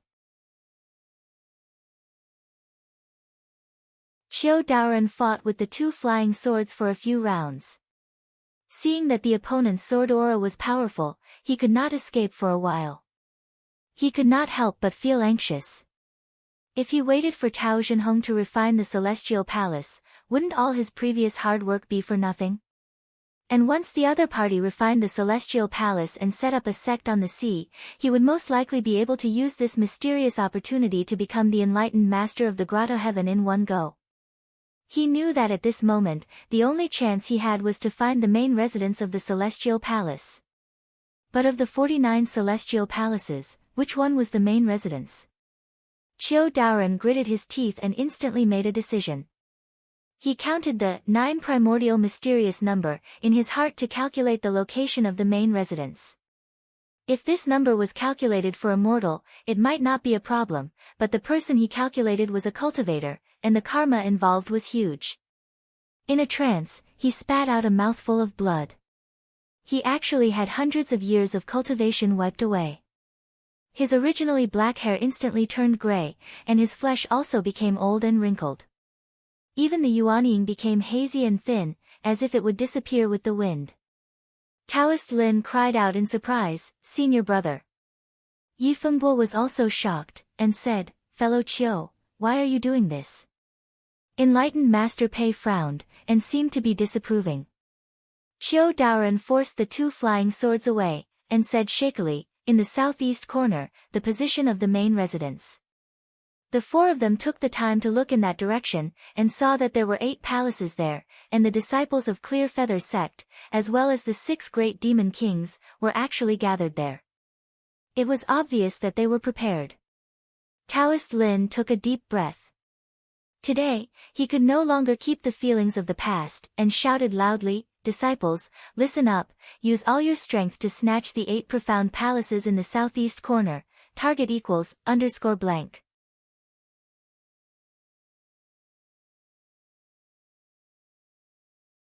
Chapter 204.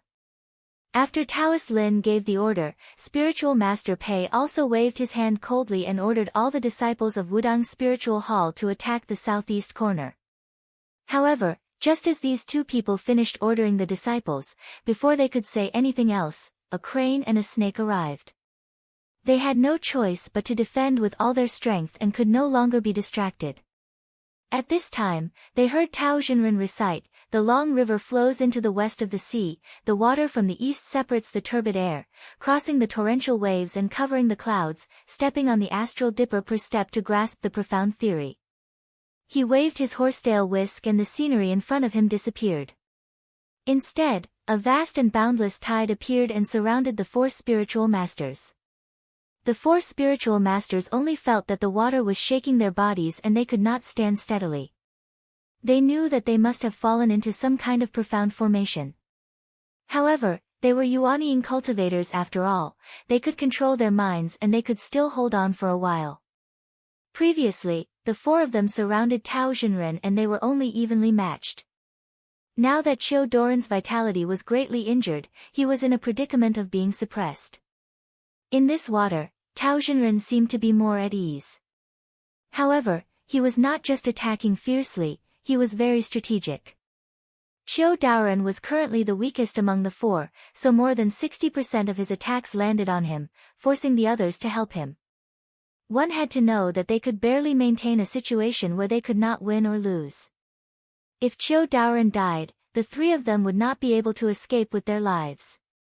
This kind of situation was equivalent to being led by the nose by Tao Xinren. However, at this time, the four spiritual masters could only grit their teeth and hold on, hoping that the disciples under them could find the main residence, find the location of Tao Xinren's real body, and stop him from refining the immortal palace main residence. However, these disciples did not know what was going on. They only thought that these 8 palaces were the most extraordinary, so they wanted to take them all down. Among them, there was a white smoke that took the lead and headed straight for the palaces occupied by the Pure Feather School. Its speed was several times faster than the others. Guo Lai, Zhao Jingqing, Wang Yingfang, Yang Lin, and the rest of the disciples were guarding one place. Seeing the white smoke approaching them unscrupulously, Zhao Jingqing frowned slightly. A stream of yellow smoke appeared above his head and condensed into a mysterious yellow dragon capturing hands several hundred feet in size, grabbing towards the white smoke like a small mountain. Unexpectedly, the cultivator within the white smoke showed no signs of fear. Not only did he not evade, he instead charged forward. In an instant, the two of them collided. With a loud bang, the yellow smoke rolled, and the mysterious yellow dragon capturing hand actually scattered. Although the hand condensed again after a moment, it could not stop the person from approaching. From the smoke, a handsome Taoist with long eyebrows that reached his temples walked out. He stood in the air with his hands behind his back, and there was a golden staff quaking mountain on his back. His eyes shone brightly and swept across the faces of Zhao Jingqing and the others. He said in a deep voice, "I am Wu Huanchen, a disciple of the Wudang Spiritual Hall. I have long heard that the 4 disciples of the Pure Feather School are all outstanding. Who wants to fight me first?" At this time, on another palace in the southeast corner, Demon King Xian Tong and his sister, Tong Ying, stood there. 9 first, the other monster kings were all escorted by guards, and they had hundreds of family members and disciples. However, he was the only one who didn't bring a single disciple. He looked at the decree in the mouth of the auspicious beast in a daze, but did not reach out to take it. Tong Ying walked to his side and asked curiously, "Brother, why don't you take it?" Demon King Xian Tong shook his head and sighed, "It's useless even if I take it now." Tong Ying was stunned and asked, "Why?" Demon King Xian Tong smiled meaningfully and turned to look. He touched the back of his hand and said, "He's here." Tong Ying hurriedly looked over and saw a cloud of smoke coming towards them. It was obviously a core formation cultivator. There were only Demon King Xian Tong and his sister here, so they would naturally be targeted by others. He smiled indifferently and said to Tong Ying, "Let's go." Tong Ying was shocked and said, "Big brother, go? How can we give up on the decree so easily?" Demon King Xian Tong looked at her indifferently and did not say a word. He got up and in the blink of an eye, he turned into a cloud of smoke and fled. "Big brother, you," Tong Ying was helpless. She looked at the decree pitifully, stomped her feet and flew away with Demon King Xian Tong. After a while, the core formation cultivator landed on the roof. He was surprised at first, then he was overjoyed. He did not expect to get the decree so easily. What he did not expect was that Demon King Xian Tong did not go far. Instead, he stood on the cloud and watched the battle as if he was an outsider. He had long understood that the outcome of this battle would be decided in a few hours. If Xinren Tao's side won, he would be able to get back his decree. If he lost, the decree would be taken away by others. It was better to give it up first. Without the talisman order, he would not be targeted and no one would pursue him relentlessly. All he needed to do was to wait for an opportunity to strike. He seemed to have taken a step back, but in fact, he was out of the battle and could advance or retreat freely. As for the other 5 monster kings, they were either unwilling to give up on the decree they had obtained, or they were restrained by their disciples, so they could not be as decisive as him. Previously, Zhang Yan was mixed in with the many streaks of light and occupied an inconspicuous immortal palace in a corner, which was the main hall of the immortal palace. The Lu siblings and Demon King Junyu were in 3 different directions, looking around cautiously. Zhang Yan looked at the talisman floating in the mouth of the auspicious beast. This talisman was born when the immortal palace was born. If someone tried to take the talisman away, it would dissipate on its own and a new talisman would appear in the palace. He stretched out his hand and plucked off the golden talisman. After a quick check, he found that it was as Tao Jinren said. With this talisman, he could sense the location of every restriction in the palace. Originally, there were 365 internal restrictions. Now, 362 of them were gone, leaving only 3 that had yet to be broken. At this moment, spiritual master Tao's true body was hiding in the depths of the immortal palace, and he was forcefully refining the restrictions within the palace. Although this method was time-consuming, it could completely erase the traces left behind by the previous owner, and there would not be any future troubles. When these restrictions were gone, it would be the perfect time. The purpose of Zhang Yan's trip was to protect this decree and prevent others from taking it away, so that others would not be able to see through it. As for people sneaking into the palace to investigate, he did not have to worry. The last restriction was called the Mystic Light Illusion Array. Anyone who entered without the talisman would be lost. If Tao Jinren had not obtained the star engraving plate by chance, he would not have been able to enter the depths of the palace so easily. Zhang Yan paced back and forth on the ridge of the palace. He was thinking if he had missed anything. Suddenly, his expression changed. He reached into his sleeve and took out the primordial echoing stars 37 palace guard flags. He chanted a spell and threw it down. The moment the array flag landed, it formed an array. However, before it could spread out, it was repelled by a wave of spiritual qi. The spiritual qi around the palace surged and created a repelling force. It disrupted the spiritual qi of heaven and earth, making the array flag unusable. With a wave of his hand, he retrieved the array flag and nodded to himself. Although he could not set up an array, he had eliminated the possibility of others setting up arrays around here. Otherwise, it would be very troublesome. Suddenly, he looked up as if he had sensed something. He saw a ray of light flying straight toward him. The ray of light came close and disappeared. A woman in a long white dress appeared in midair. She had a delicate and pretty face, and her clothes were spotless, like a white lotus standing alone in the world.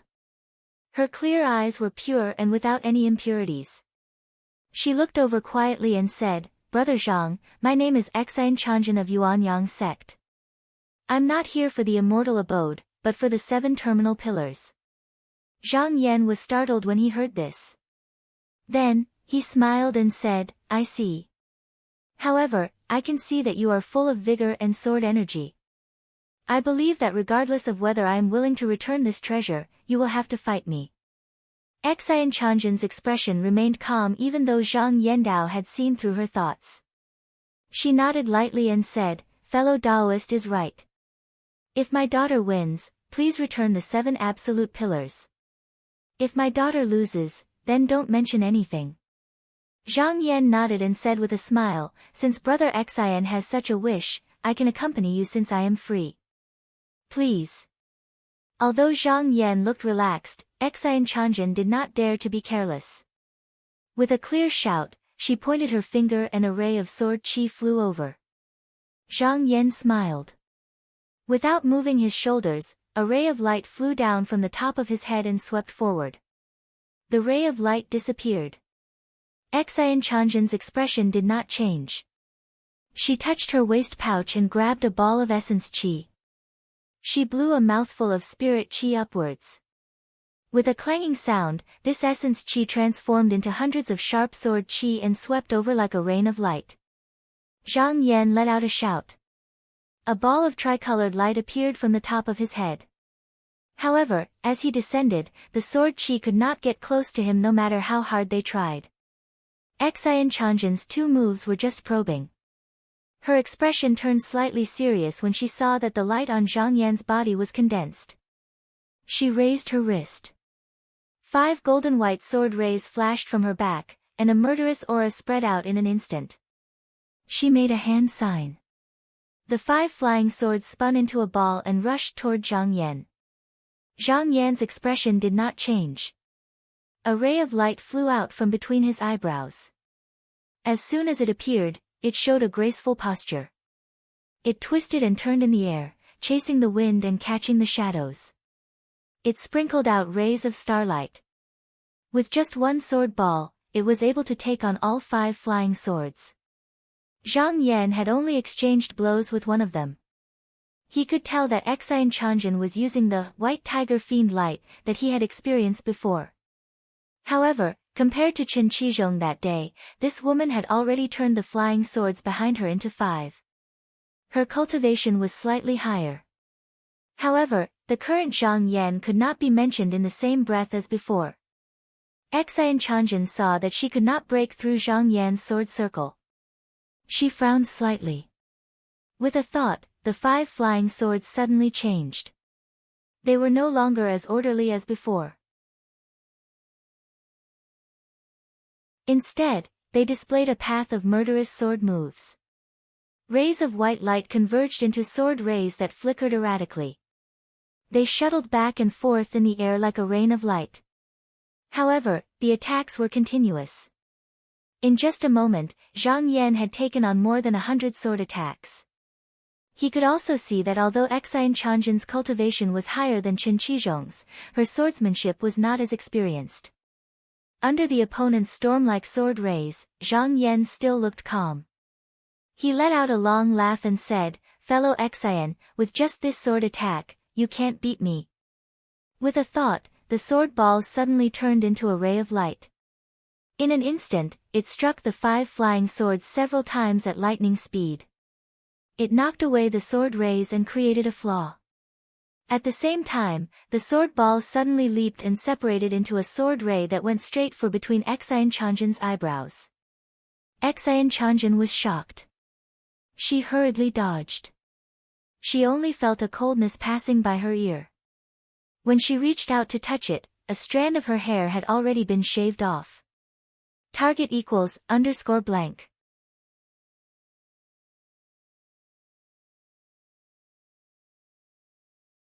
Chapter 205.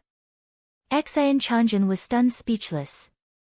That strike just now had shown that Zhang Yan was more skillful than her. If she wanted to win, there was only one way, and that was to use a sword formation. Thinking of this, she could not help but tighten her grip on the sword at her waist. The disciples of Yuan Yang's sword sect were different from ordinary sword cultivators. They could use the sword board as sustenance to set up a sword battle formation. This was one of the killer moves of Yuan Yang's sword sect. But once it was used, it could not be stopped until one side was dead. When Chen Qizhong was expelled from the sect, he was taken back into the sword board, which was equivalent to having one of his arms cut off. When he fought with Zhang Yan, his combat strength was actually greatly reduced. Otherwise, Zhang Yan might not have won so easily if they used a sword formation to fight. Xian Chanjin wanted to use the sword board at this moment, but after thinking for a long time, she could only sigh softly. She was able to discern that the sword strike just now was incomparably swift, and it was actually impossible for her to dodge. However, Zhang Yan didn't kill her, so she was able to escape calamity. In her opinion, it was probably because they were both disciples of the celestial sect of wonders that the other party had shown mercy. Moreover, they were just sparring, not fighting to the death. Since she had lost a move, if she did not know what was good for her and continued to pester him, it would be too shameless. Thinking of this, she took a deep breath and bowed to Zhang Yan. She said softly, "Daoist Zhang's sword art is superb, I am ashamed of my inferiority. From now on, I will not mention the 7 absolute pillars again." But this treasure belongs to senior brother Cho Kun of Shaoqing sect, you must be careful. Zhang Yan was a little surprised. He said, so this treasure belongs to Daoist Cho. Thank you for reminding me. But with Daoist Cho's pride, even if he wants to get it back from me, he will have to wait until the 16-sect sword competition. Xian Chanjin said in surprise, so you two have known each other for a long time. I am worried too much. She looked deeply at Zhang Yan and said, I hope to meet you again in the sword competition. Zhang Yan nodded with a smile. Xian Chanjin turned her head slightly and saw several rays of light coming towards them. The person in the lead was Zheng Han. She hesitated for a moment before pointing her slender finger behind her and said, Brother Zhang, this senior brother Zheng Han is an expert in the Yin Ray flying needle of 4 stars, you must be careful. The hair on her temples was shaved. Although it was not a big deal, she did not want Zheng Han and the others to see her like this. After she finished speaking, she did not have the slightest intention to stay any longer. She bid farewell to Zhang Yan, stood up and leaped into the clouds, transforming into a white rainbow and flying into the sky. Neither Zhang Yan nor Xian Chanjin knew that there was a wisp of yin qi lingering in the sky while they were fighting. That Shen Minggu was hiding within, waiting for the two of them to fight to reach a critical moment before killing them in one fell swoop, using their blood as a sacrifice for the saber in his hand. However, from the beginning to the end, Zhang Yan and Reverend Xian Chan had not unleashed their true killing moves, so he could not find a suitable opportunity to strike. Seeing that Xian Chanjin had left, Shen Minggu could not help but sigh in his heart. He thought for a moment. Seeing that there were still rays of light coming from afar, he was not in a hurry to leave. He was still hiding in the dark, waiting for a good opportunity. Zheng Han, Chu Jiu, Qiu Ju, and the others did not dare to act rashly without the orders of their elders, so they were a step slower than Xian Chanjin. However, at this moment, when they got close, they saw that Xian Chanjin had already turned into a ray of light and left, while Zhang Yan was standing on the temple with his hands behind his back. No one knew who won and who lost. Zheng Han frowned. He knew Xian Chanjin's cultivation level. If he fought with this woman, although he was confident that he could win, he would not dare to say that he could win in just a moment. However, looking at Zhang Yan's appearance, it did not look like he had lost, so he could not see through him. He had been in Dao for more than 100 years, and his foundation was solid. He was only one step away from entering the core transformation realm. He was confident that among the 10 sects of Xian men, there were few who could match him among the disciples of the Xian light realm. Since Xian Chanjin had left, he wanted to go forward and challenge her to fight for this divine abode. However, when he looked behind Zhang Yan, he saw Lu Mainyang, her brother, and monster monarch Jun Yu standing not far away. These 3 people were surrounded by smoke and had clouds accompanying them. They were obviously core transformation cultivators. He could not help but be shocked. He could not help but think, I was wondering why junior sister Xian left in a hurry. So that's why. This Zhang Yan has these 3 core transformation cultivators to help him. Junior sister Xian must have seen that things could not be done, so she did not want to stay here and left early. Seeing this situation, he did not dare to go forward rashly. Core transformation cultivators were not easy to deal with. Only one of the 3 of them would be able to kill all of them. He shook his head and turned around, intending to head elsewhere. At this moment, the Wudang Spirit Hall's Wu Huanchen was fighting with Zhao Jingcheng, Wang Yingfang, and the others with his disciples in the southeast corner. Killing intent filled the sky, sparks shot everywhere, and whirlpools surged. Those with weaker cultivations could not get close at all. The 100 or so disciples of the Clear Feather sect were using some kind of magic treasure. Under Guo Lai's lead, they set up a profound formation. Although they were surrounded by many cultivators, they did not panic. It was not something that could be broken in a short time. As for the other palaces, most of them were occupied by monster monarchs. The people fighting them were all core transformation cultivators of the Wudang Spirit Hall. At this moment, both sides were fighting fiercely. Zheng Han looked around and found that no matter where he went, a mystic light realm cultivator like him couldn't interfere at all. He couldn't help but mutter in his heart, what's so special about this celestial palace in the southeast corner? Why do the masters want to take down all the palaces here? If it was somewhere else, I'm afraid we would have already obtained a few divine abodes. Right at this moment, he suddenly felt irritated and nauseous. After all, he was cultivating, so he hurriedly circulated his aura and dispelled this irritated feeling. Qiu Ju, Chu Jiu, and the others, however, turned pale. Their bodies swayed, and they adjusted their breathing several times before stabilizing on the flying light. Zheng Han suddenly looked up as if he had sensed something. He saw a ripple in the sky, and a dim yellow mist descended. It rolled on the sea for a radius of several hundred feet. Then, two cultivators, one male and one female, strangely appeared. These two people stood side by side, and they were both core transformation cultivators. The male cultivator had the appearance of an old man. His eyes were deep, and he had long hair without a beard. He wore a large red crane robe, and his expression was awe-inspiring. The woman had willow eyebrows and a slender waist. She wore a rainbow-colored feather robe, and she held a golden ring and ribbon. She was beautiful, but there was a murderous air between her brows. The old man's gaze swept across everyone's faces, and they all felt a chill in their hearts. His gaze finally focused on Zhang Yan's face, and he said in an extremely hoarse voice, "You are that Zhang Yan?" Under this pair of glowing green eyes that seemed to want to devour people, Zhang Yan did not show any fear. He said frankly, "Yes, I am. May I ask who you are?" The old man laughed coldly and said, "I am the little Zhou mountain chi cultivator Su Gongyuan.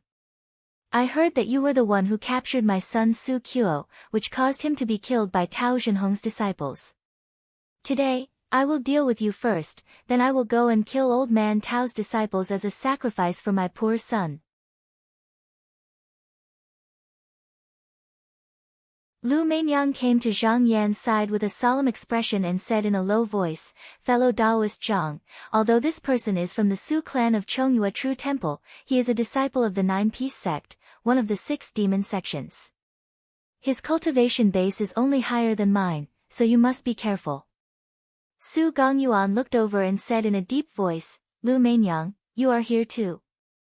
What, are you trying to stop me from taking revenge?" Lu Mainyang bowed to Su Gongyuan and said seriously, "Fellow Taoist Su, I am indebted to fellow Taoist Zhang. If you want to cause trouble for him, you will have to go through me first." Su Gongyuan's eyes flashed with ferocity. He stared at her and said, "Lu Mainyang, although you are one of the 18 demon monarchs of the East Sea, you are nothing to me.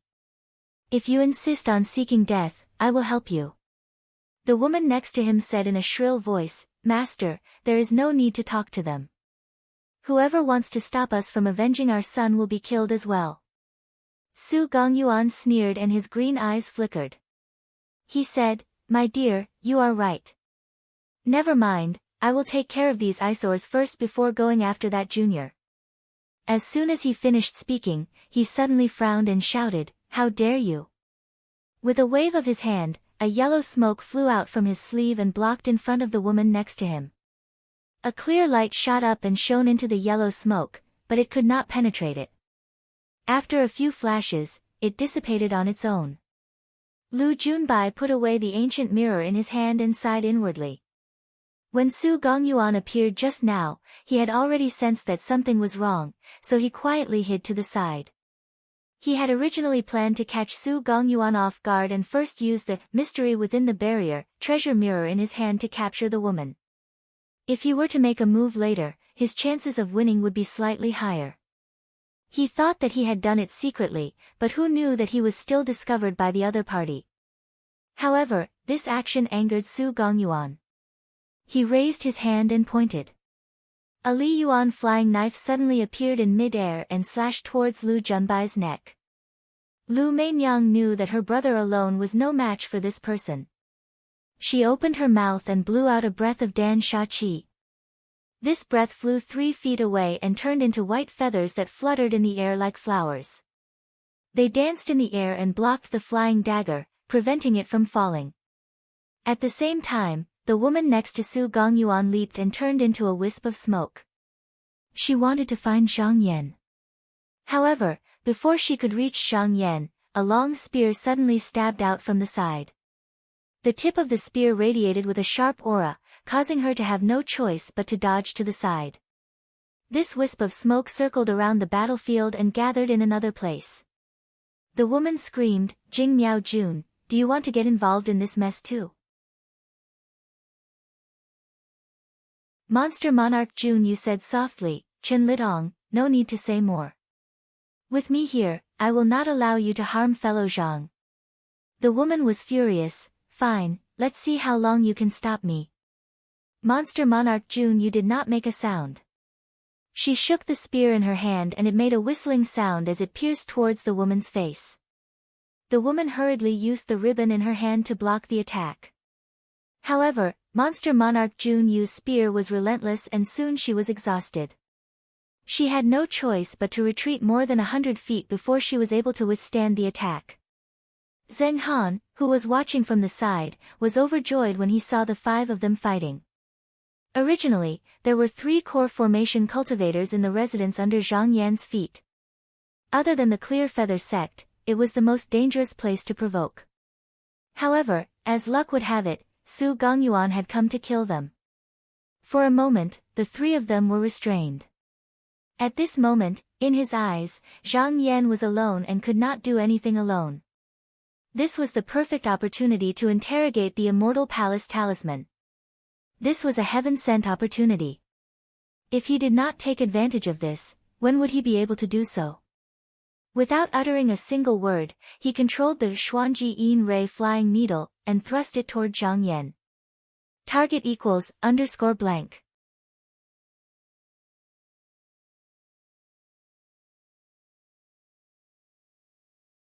Chapter 206. Fighting a group of heroes alone. Zheng Han had experienced hundreds of years of training and had met many people of the same path. He was no longer someone who stuck to conventions. He was very clear that his Yin Ray flying needles might not be faster than Zhang Yan's sword ball. If he didn't make the first move, it would be difficult for him to gain the upper hand. Therefore, when he released the needle, it was extremely stealthy, fast and swift. Only a thin, almost undetectable silver thread swept across the surface of the water, making an arc and heading straight for Zhang Yan's back. His Xuanji Yin Ray needles were refined from the needles of a divine pine tree in Taihao School. Once it pierced into a cultivator's body, there would be no external injuries, but in a flash, it could shut off the opponent's meridians and cut off their spiritual vigor. This needle was not good at fighting head-on, but it was mainly based on trickery. It was often impossible to guard against. Therefore, Zheng Han's attack this time was deep in the essence of controlling needles. He wanted to succeed in one strike, but just now, when the flying needles were 10 feet away from Zhang Yan, a lightning-like sword light came down and blocked the needles. In a split second, the two collided and created a stream of sparks. They fought in the air for a while before separating. Zhang Yan used his divine sense and the sword ball flew back, turning into a stream of light that danced around him. He sneered in his heart. Not to mention that he had been warned by Xian Chan earlier, even if he wasn't prepared, his sword ball had real consciousness. In times of danger, it would fly out to protect its owner, so how could it be injured by others? Zheng Han saw this and snorted. He knew that his sneak attack had failed, so he simply switched from a covert attack to an open one. He didn't hide his strength anymore. With a point of his finger, a total of 28 Xuanji Yin Ray flying needles were released. They turned into flying needles that filled the sky and attacked like rain. It was Zhang Yan's first time fighting with a cultivator who could control flying needles. Seeing that the opponent was coming at him aggressively, he didn't dare to be careless. He smiled slightly and raised his hand to point. His sword orb suddenly trembled and split into 7 dazzling sword lights that flew forward to meet the flying needles. In the blink of an eye, the flying needles collided with each other. The 28 light needles flickered up and down as they suddenly dispersed and converged, and they transformed into numerous silver threads that shuttled back and forth like swimming fish in search of loopholes and flaws as they attempted to bore out of the sword light net.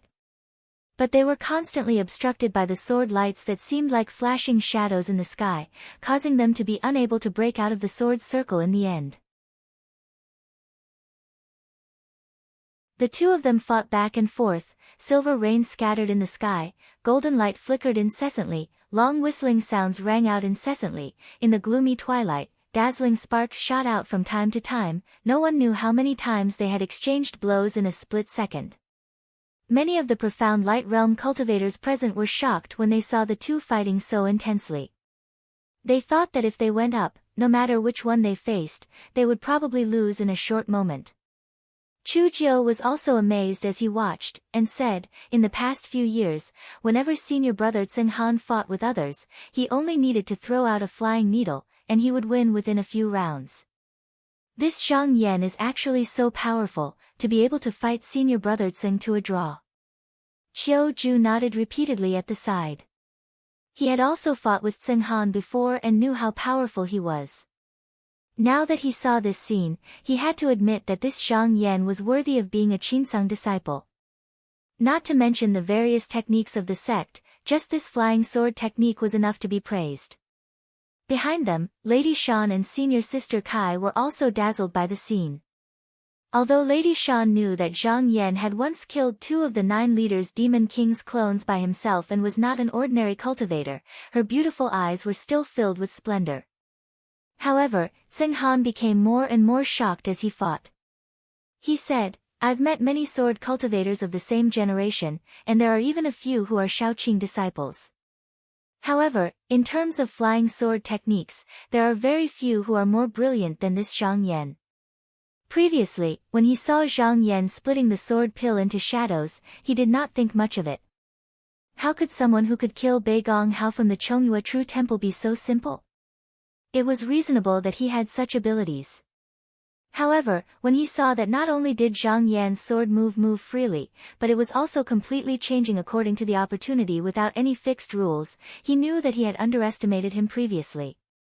He was clear in his heart that even though it seemed more brilliant for him to control 28 flying needles at the same time, flying needles were different from sword pellets. They had abandoned the righteous path and focused on the strange path. That was why he could control them more freely.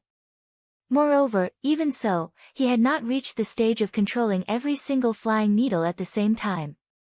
He was not like Zhang Yan, who could control every single sword beam as he wished. What made him feel worse was that although the two of them seemed to be evenly matched, and it was a stalemate, he knew that sword cultivators were most skilled in flying and evasive attacks. However, he knew that sword cultivators were most skilled in flying and dodging attacks. They stressed upon arriving like a ray of light, leaving like an arrow, invading like fire, and descending like lightning. However, Zhang Yan was standing on the immortal abode without moving. It was obvious that he was at ease, and he was far from using his true abilities. This time, Zhang Yan only split out 7 sword beams to fight. It was not that he was underestimating his opponent, but that he was surrounded by enemies, so he had to leave behind a few to guard against others. Moreover, when his opponent's flying needles attacked, he used clever moves one after another, and every time, he would come at him from an unbelievable angle. It was rare for his opponent to come, so he purposely slowed down his sword moves and secretly observed his opponent's needle techniques to make up for the shortcomings in his sword techniques. Tsing Han was a person with rich battle experience. Although Zhang Yan did it covertly, he gradually realized that something was wrong. Although only a moment had passed, his opponent's sword moves were sharper and smoother than before. In his defense, there were faint counterattacks, but they were all drawn but not released. After a few times, the path of his sword became even more unfathomable, and the pressure in his heart unknowingly increased. Tsing Han knew that it was not good. If they continued to fight like this, when Zhang Yan completely understood the changes in his needle techniques, how could he talk about winning? However, he had a method that could increase the speed of the flying needles by a few times in a short period of time. Although it would not last long, once it was within a few feet, his opponent would have almost no chance of turning the tables. However, after using this method, he would also be exhausted due to the excessive use of spiritual qi. He would not be able to recover for at least a few breaths' time. If he was ambushed at this time, he would not be able to fight back at all. He thought quickly and felt that if he continued to delay, it would be disadvantageous to him. Moreover, he had his senior and junior brothers by his side. Even if there was danger, they would be able to resist. After thinking carefully, he made up his mind. He immediately took a breath of spiritual qi and made a gesture. The 27 flying needles were instantly activated by a spiritual opportunity. Suddenly, they emitted a deep green light, and their speed suddenly increased. They pierced through the sword net and headed towards Zhang Yan. Zhang Yan's eyes flashed. The needles were unusually fast. He might be able to escape in time if he transformed into a sword, but he would definitely be at a disadvantage and pursued. How could he be willing to do that? He immediately laughed coldly. Not only did he not dodge, but he also pointed with his fingers. The 7 sword gleams also turned into long rainbows and flew towards Tsing Han. Seeing that Zhang Yan actually used such a life-risking method, Tsing Han was shocked. The flying needles were about to hit Zhang Yan. If he stopped now, wouldn't all his previous efforts be in vain? However, if he maintained the momentum of the needles, although he could stab Zhang Yan to death, if he allowed the 7 sword gleams to hit him, he would definitely die. At this moment, his mind was filled with thoughts. In the end, he did not dare to gamble with his life. He hurriedly recalled the flying needles and blocked the sword path. However, this was a hasty action after all. Hence, one of the sword gleams missed and arrived in front of him in the blink of an eye. Tsing Han was about to take out the 10 feet long relic Zoisha in his hand, but he suddenly felt his body weaken. Seeing the cold gleam slashing towards his neck, he was instantly scared out of his wits. He thought that he would not be able to escape. However, at this moment, Zhang Yan suddenly felt a gray gleam fly over his head. The purple light in his ancestral aperture pulsated as if it was about to fly out. He suddenly looked up and shouted, "Which scoundrel is it? Get out here!" He pointed his finger, and with a flash of brilliance, he slashed at an empty space. There was a disturbance in the air, and 2 saber gleams, one black and one white, flew up and blocked the sword gleam. The person inside the pill could no longer hide and was revealed. Shen Minggu's expression was unsightly. Just now, he had seen the 2 of them fight to the death, so he had used the slaughtering saber to kill Zhang Yan and then end Tsing Han's life. His timing was not bad, and his judgment was accurate. However, he never expected that the killer's shady saber would only fly around the top of Zhang Yan's head, and as if it was afraid of something, it turned back. When he wanted to activate it again, he simply ignored him, causing Zhang Yan to be able to detect his presence. However, with his interference, Tsing Han managed to escape. The sword light deviated slightly and only left a small wound on his shoulder. Although it was bleeding profusely, he was still alive. He hurriedly left the battlefield and took out a medicinal pill to consume. Zhang Yan glanced at the 2 flying sabers and said, "I was wondering who was hiding like this." So it was a disciple of Chongyue Zhenguan. Shen Minggu was annoyed, and said with a sullen face, "Zhang Yan, the last time you challenged me, I happened to have something to do and left, so you were free for a while. Today, I will definitely let you know the power of my origin-leaving flying saber." "Oh. You are that Shen Minggu?" Zhang Yan said coldly, "Since you want to fight, why hide? Just attack."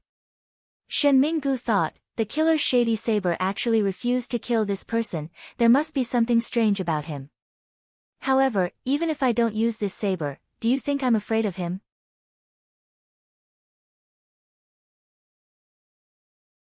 He stood up and leaped into the air, and with a loud shout, a ray of light shot out from the top of his head.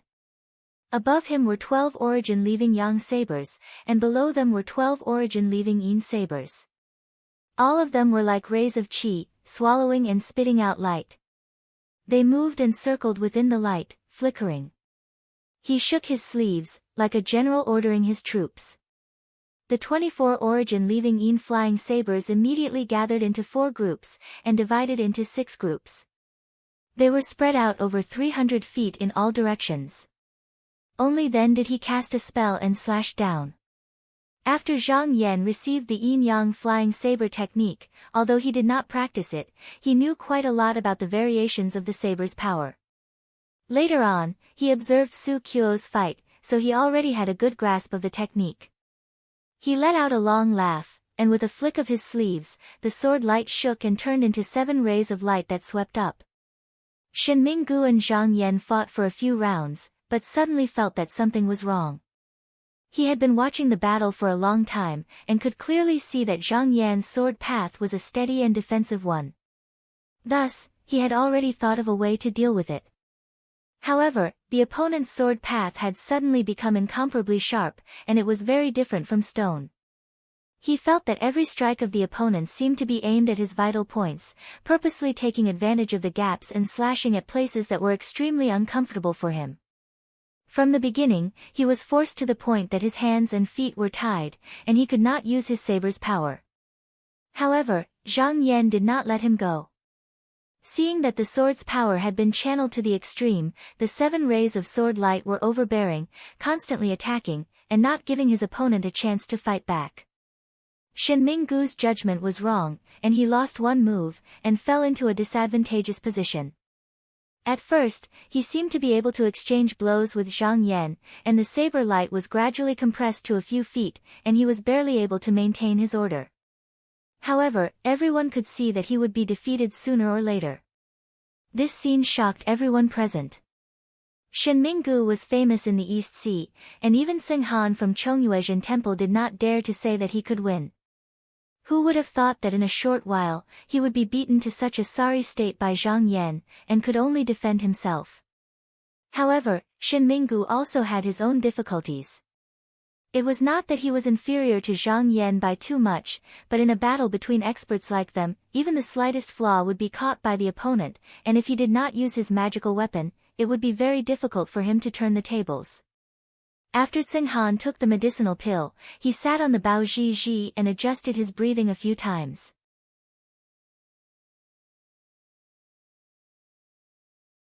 His wounds had recovered, and his chi flow had also stabilized. Only then did he stand up. He looked up and saw that Shen Minggu was clenching his teeth and holding on, as if he was about to lose. His eyes narrowed, and a strange smile appeared at the corner of his mouth. With a flick of his finger, a flying needle flew towards Zhang Yan's back. This move of his was not to help Shen Minggu. With his insight, he could naturally see the real reason why Shen Minggu was being suppressed. Therefore, he only needed to slightly restrain Zhang Yan. Once Shen Minggu recovered his breath, he would be able to reverse the situation, and the two of them would definitely fight even more intensely, allowing him to reap the benefits. Who would have guessed that Zhang Yan did not pay any attention to him? The sword in his hand did not change at all, and he only used the mysterious contract with the spirit, allowing the flying needle to pierce his body. However, the needle seemed to have encountered a layer of sturdy material, and could not pierce through. Seng Han's heart shook, and he hurriedly withdrew the flying needle. Seeing that there were no traces of blood on the tip of the needle, he was shocked and suspicious. He thought to himself, could it be that this Zhang Yan has a protective treasure on him? His eyes flickered, and he thought to himself, today, I have already offended this person. If I don't get rid of him, he will become a great enemy of mine in the future. He was also a decisive person, and thinking to this point, he no longer hesitated. With a shout, he jumped back into the battle, controlled the flying needle, and once again attacked Zhang Yan. Shen Minggu could not help but be overjoyed. Even though he did not know why the opponent wanted to save him, he was at the end of his rope, and if he did not retrieve a treasure, it would be difficult for him to resist. But Zhang Yan's attacks were like a tidal wave, how would he have time to retrieve a treasure? In moments of crisis like this, it was easy to see the difference between a treasure with a true consciousness and a normal treasure. Once the treasure felt that its owner's life was in danger, it would automatically come out to protect its owner. Originally, with the killer shade blade, Shen Minggu was not afraid. But now, for some reason, the blade was not moving, and he felt that his life would be in danger. Now that Xing Han had arrived, he saw a glimmer of hope. If he put in more effort, there was a high chance that he could join forces and kill Zhang Yan. Thinking to this point, he immediately became spirited, and was about to raise his blade again. Unexpectedly, Zhang Yan pointed his finger, and the 7 swords vibrated. Suddenly, 7 more swords split into 7 swords, and they went to meet Xing Han. Shen Minggu, who had just shown signs of a counterattack, was suppressed by him in the blink of an eye. This Zhang Yan, he can split into 14 swords in one breath. At this moment, not only the people present, but even Xing Han and Shen Minggu were also shocked. Zhang Yan had just fought with Xing Han for a while, and he was already familiar with the changes. Now, there was no need for him to hold back. With a push of his mind, the 7 swords flashed, and in just a moment, Xing Han was sweating profusely. When Xing Han saw that he was fighting against 2 people alone, and not only was he not at a disadvantage, but he was also suppressing the 2 of them, he was even more fearful of him. He looked around and saw that there were no less than 100 disciples from the Wudang Spiritual Palace and the Nanhua sect surrounding them, and there were more than 1,000 wandering cultivators and unaffiliated sects watching the battle. His heart moved, and he shouted, "Fellow Taoists, why are you sitting at the side and watching? This person has the decree of the immortal palace, whoever takes him down will get this immortal abode." Chu Jiu and Xiao Ju looked at each other and immediately jumped into the battlefield. The disciples of the Wudang Spiritual Palace and the Nanhua sect also came to their senses and joined the battle. With someone taking the lead, the other cultivators watching the battle also seemed to see an advantage. Immediately, dozens of people took out the flying swords in their hands and attacked together. Zhang Yan saw all kinds of lights rising and falling on the surface of the sea, and the spirit qi was like a tide that rolled over like a raging wave, causing his robe to flutter. Facing this fierce attack, not only was he not afraid, but the fighting spirit in his heart was also aroused. He let out a long howl that could stop the clouds, and he shook the sword pellet open. In an instant, 16 brilliant swords flashed up into the sky. #target =_ blank.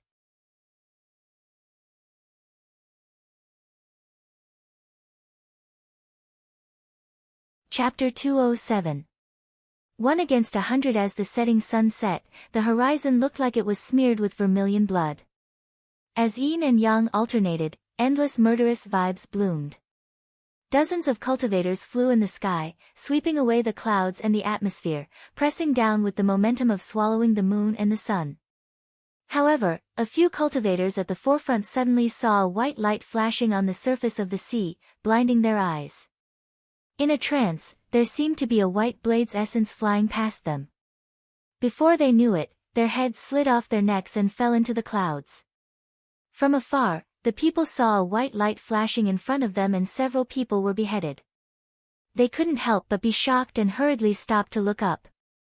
Under the sky, they saw Zhang Yan standing with his hands behind his back, his robe fluttering in the wind. Behind him, the 16 sword pellets were emitting clear cold air, like stars shining in the night sky. The cold light was like frost, it was bitingly cold. One of the female cultivators couldn't help but be frightened and said timidly, "This person's flying sword is very powerful, I'm afraid we're not his match." Hesitation appeared on many people's faces when these words were spoken. Seeing that everyone seemed to have the intention to retreat, Xing Han's eyelids twitched and he shouted, "Fellow Taoists, he's only one person, how can he fight against hundreds and thousands of us? Don't panic, as long as we surround him, when the time comes, we will use all our swords. Can he still escape?" After Xing Han said this, he gave a look to the people behind him, stood up and rushed towards Zhang Yan with a murderous aura. Behind him were dozens of people, followed by a group of disciples of Wudang Spiritual Hall, who also followed silently. Under his encouragement, some of the rogue cultivators who wanted to take advantage of the situation also gathered their courage and rushed over again. Zhang Yan's eyes were cold, his chest was already boiling with murderous intent. He looked up at the sky and saw the stars moving in the sky, the wind and clouds gathering. Unconsciously, his spiritual vigor surged. Suddenly, he raised his spirit and shouted, riding on the sword, turning into a stream of light and flying into the sky. The rest of the sword rays followed him, not dodging at all, but killing straight into the crowd. A blue-robed cultivator suddenly saw the sword ray appear in front of him and wanted to defend, but just as he raised his magic treasure, he felt his vision blur. Where the light passed, he was already beheaded. Before the few people beside him could react, this streak of sword light had already swept past them, and they were all cut into two. Slightly further away, cultivators saw this scene. All of them were horrified. They all released their magic treasures to protect themselves, but who knew that the sword rays suddenly turned and flashed, then went to another place. Seeing Zhang Yan killing people like chickens, everyone was terrified. They didn't dare to gather in one place. They quickly scattered, preparing to fight with their magic treasures. One Wudong spiritual hall female cultivator used her spell, her eyes fixed on the sword ray, and held a flower in her hand, a flower basket. Among them, Zheng Han and Shen Minggu had the highest cultivation. They chased closely behind Zhang Yan, and unknowingly, they had already raised Zhang Yan to be the greatest enemy of their lives. Among them, Zheng Han and Shen Minggu had the highest cultivation. They chased closely behind Zhang Yan, and unknowingly, they had already raised Zhang Yan to be the greatest enemy of their lives. Cultivators like them knew that they couldn't leave a future trouble for themselves, but today was the best time to get rid of this person, so no matter what, they couldn't stop. But Zhang Yan used the sword ray to come and go, avoiding the strong and attacking the weak. He didn't tangle with them at all, and only targeted the cultivators with weaker cultivation. He sneered in his heart and thought, I'll let you guys be free and unfettered for now. When I kill all of you, it will be time for you too to be beheaded. At this moment, he suddenly saw a familiar face. It was the disciple of Nanhua sect, Qiu Ju, whom he had seen before entering the outer sea. A cold intent appeared in his eyes. In today's battle, it didn't matter which sect they were from, as long as they dared to surround him, he would kill them all. Qiu Ju was originally following behind Zheng Han, but his flower falcon was taken away, and he couldn't use even 70% of what he had. In addition to the fact that his flying light was not very brilliant, he gradually fell behind when chasing after Zhang Yan. At this moment, when he saw Zhang Yan turn the sword ray around and attack him, he couldn't help but be so scared that his spirit left his body, and he lost all his will to fight. He turned around and wanted to escape, but how could he be faster than the sword ray? Before he could escape, a rainbow light flashed by, and with a scream, he was actually cut in half at the waist. After killing Qiu Ju, Zhang Yan didn't stop, and with a flash of sword ray, he had already gone several hundred feet away. His body and sword became one, and this graceful sword light flew back and forth, appearing and disappearing at the same time. Everywhere it passed, fresh blood splattered, and severed limbs and bones rained down. Although there were more than 100 cultivators here, they couldn't make him stop for even a moment, and panic couldn't help but spread among them. Although Zheng Han led his fellow sect members in an attempt to stop him, how could they keep up with the unpredictable sword ray? It looked like 100 people were surrounding one person, but in reality, Zhang Yan defeated them one by one, and taking their heads off was as easy as flipping his palm. Seeing that he still couldn't catch up to Zhang Yan, he couldn't help but feel anxious, and he turned around and shouted, "Junior Marshal brother, why aren't you using your treasure?"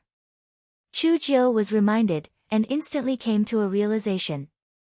Looking at the sword ray, he muttered something, and suddenly took out the phoenix binding vine in his hand. A jade vine rose in the air, and in the blink of an eye, it turned into a rope that was thousands of feet long, and in the blink of an eye, it turned into hundreds of ropes of different sizes, and covered the void. But before he could activate the treasure to descend, he suddenly felt a coldness pressing on him, and the cold penetrated his bones and muscles. He was shocked, and when he wanted to dodge, a sword had already come from the void.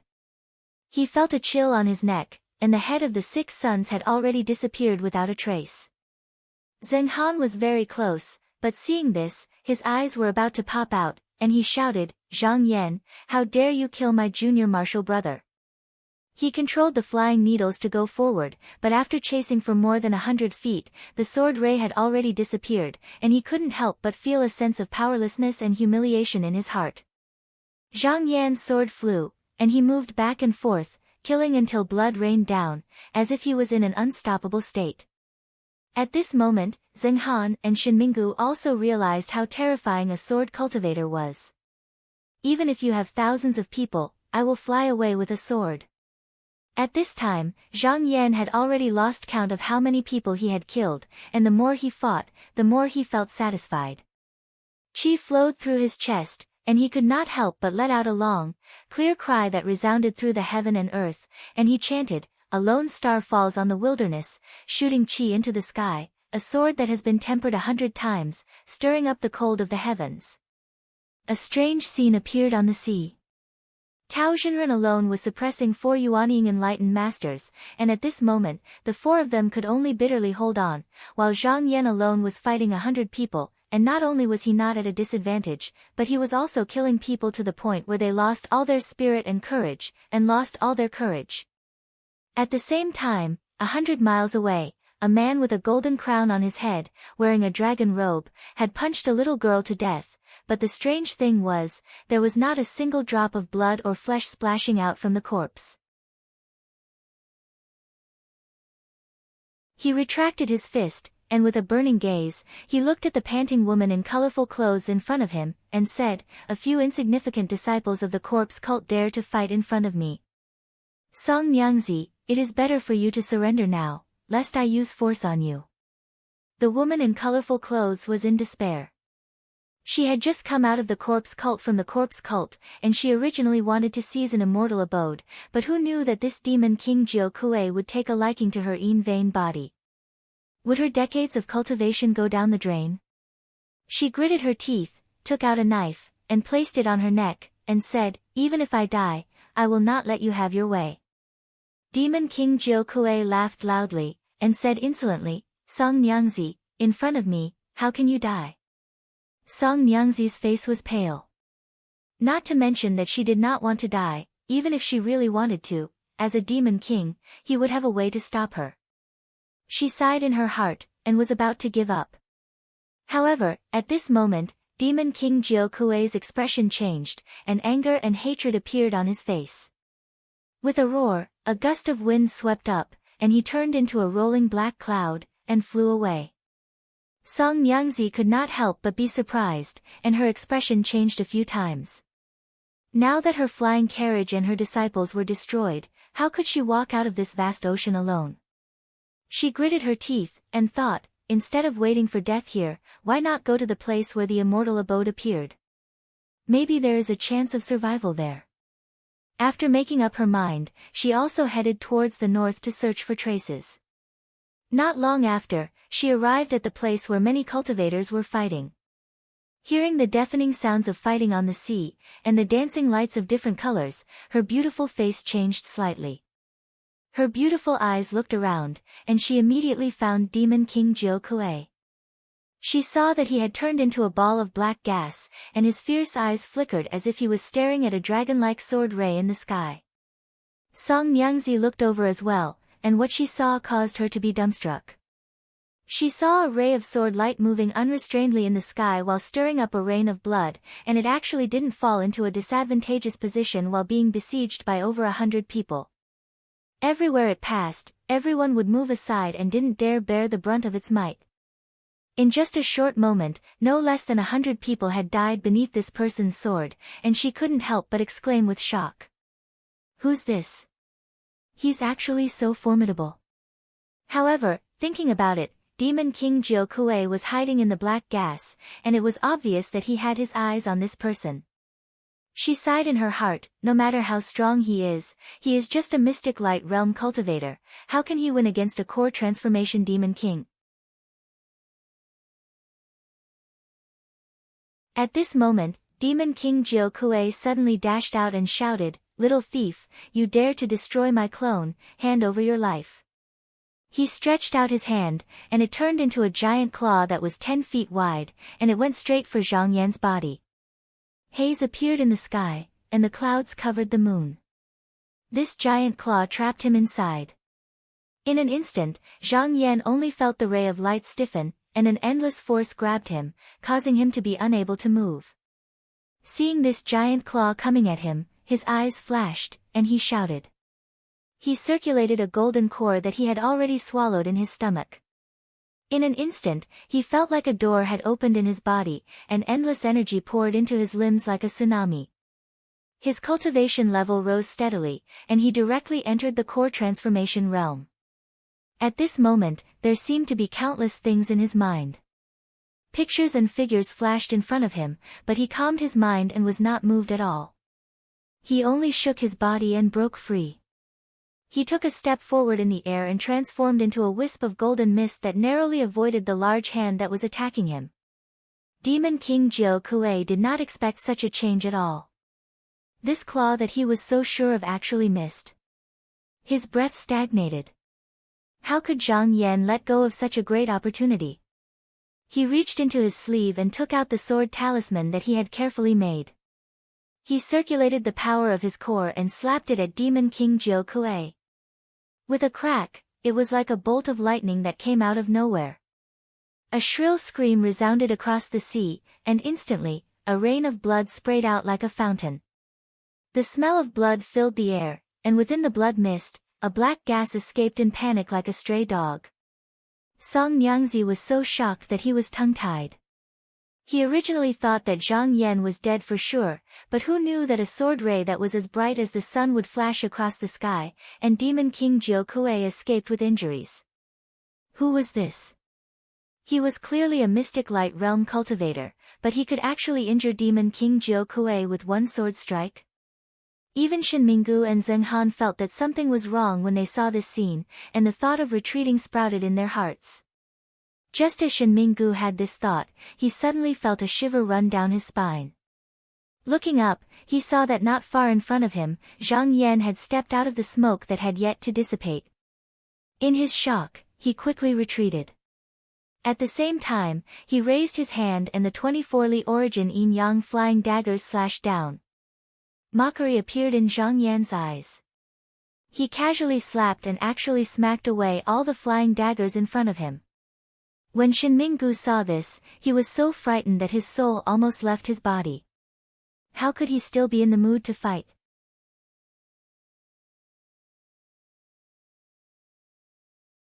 He used all his strength to flee, but who would have thought that a wisp of smoke would catch up to him in the blink of an eye? With a sneer on his face, Zhang Yan stepped forward and grabbed Shen Minggu's neck, lifting him up like a little chick. He exerted some strength in his hand, and with a "kacha" sound, Shen Minggu's neck was broken. With a casual wave of his hand, a murderous aura rolled out, incinerating Shen Minggu's body and origin spirit. With a wave of his hand, Zhang Xian stowed the other party's pouch away before turning around to chase after Zheng Han. #target =_blank. You're tuning in to the Blissful Bookshelf YouTube channel. We're so grateful for your support, and don't forget to subscribe to join us on this incredible journey through captivating stories. Your generosity through donations truly makes a world of difference, as it's the primary source of revenue that allows me to expand and enhance this channel for you. Thank you from the bottom of my heart for being a part of this adventure.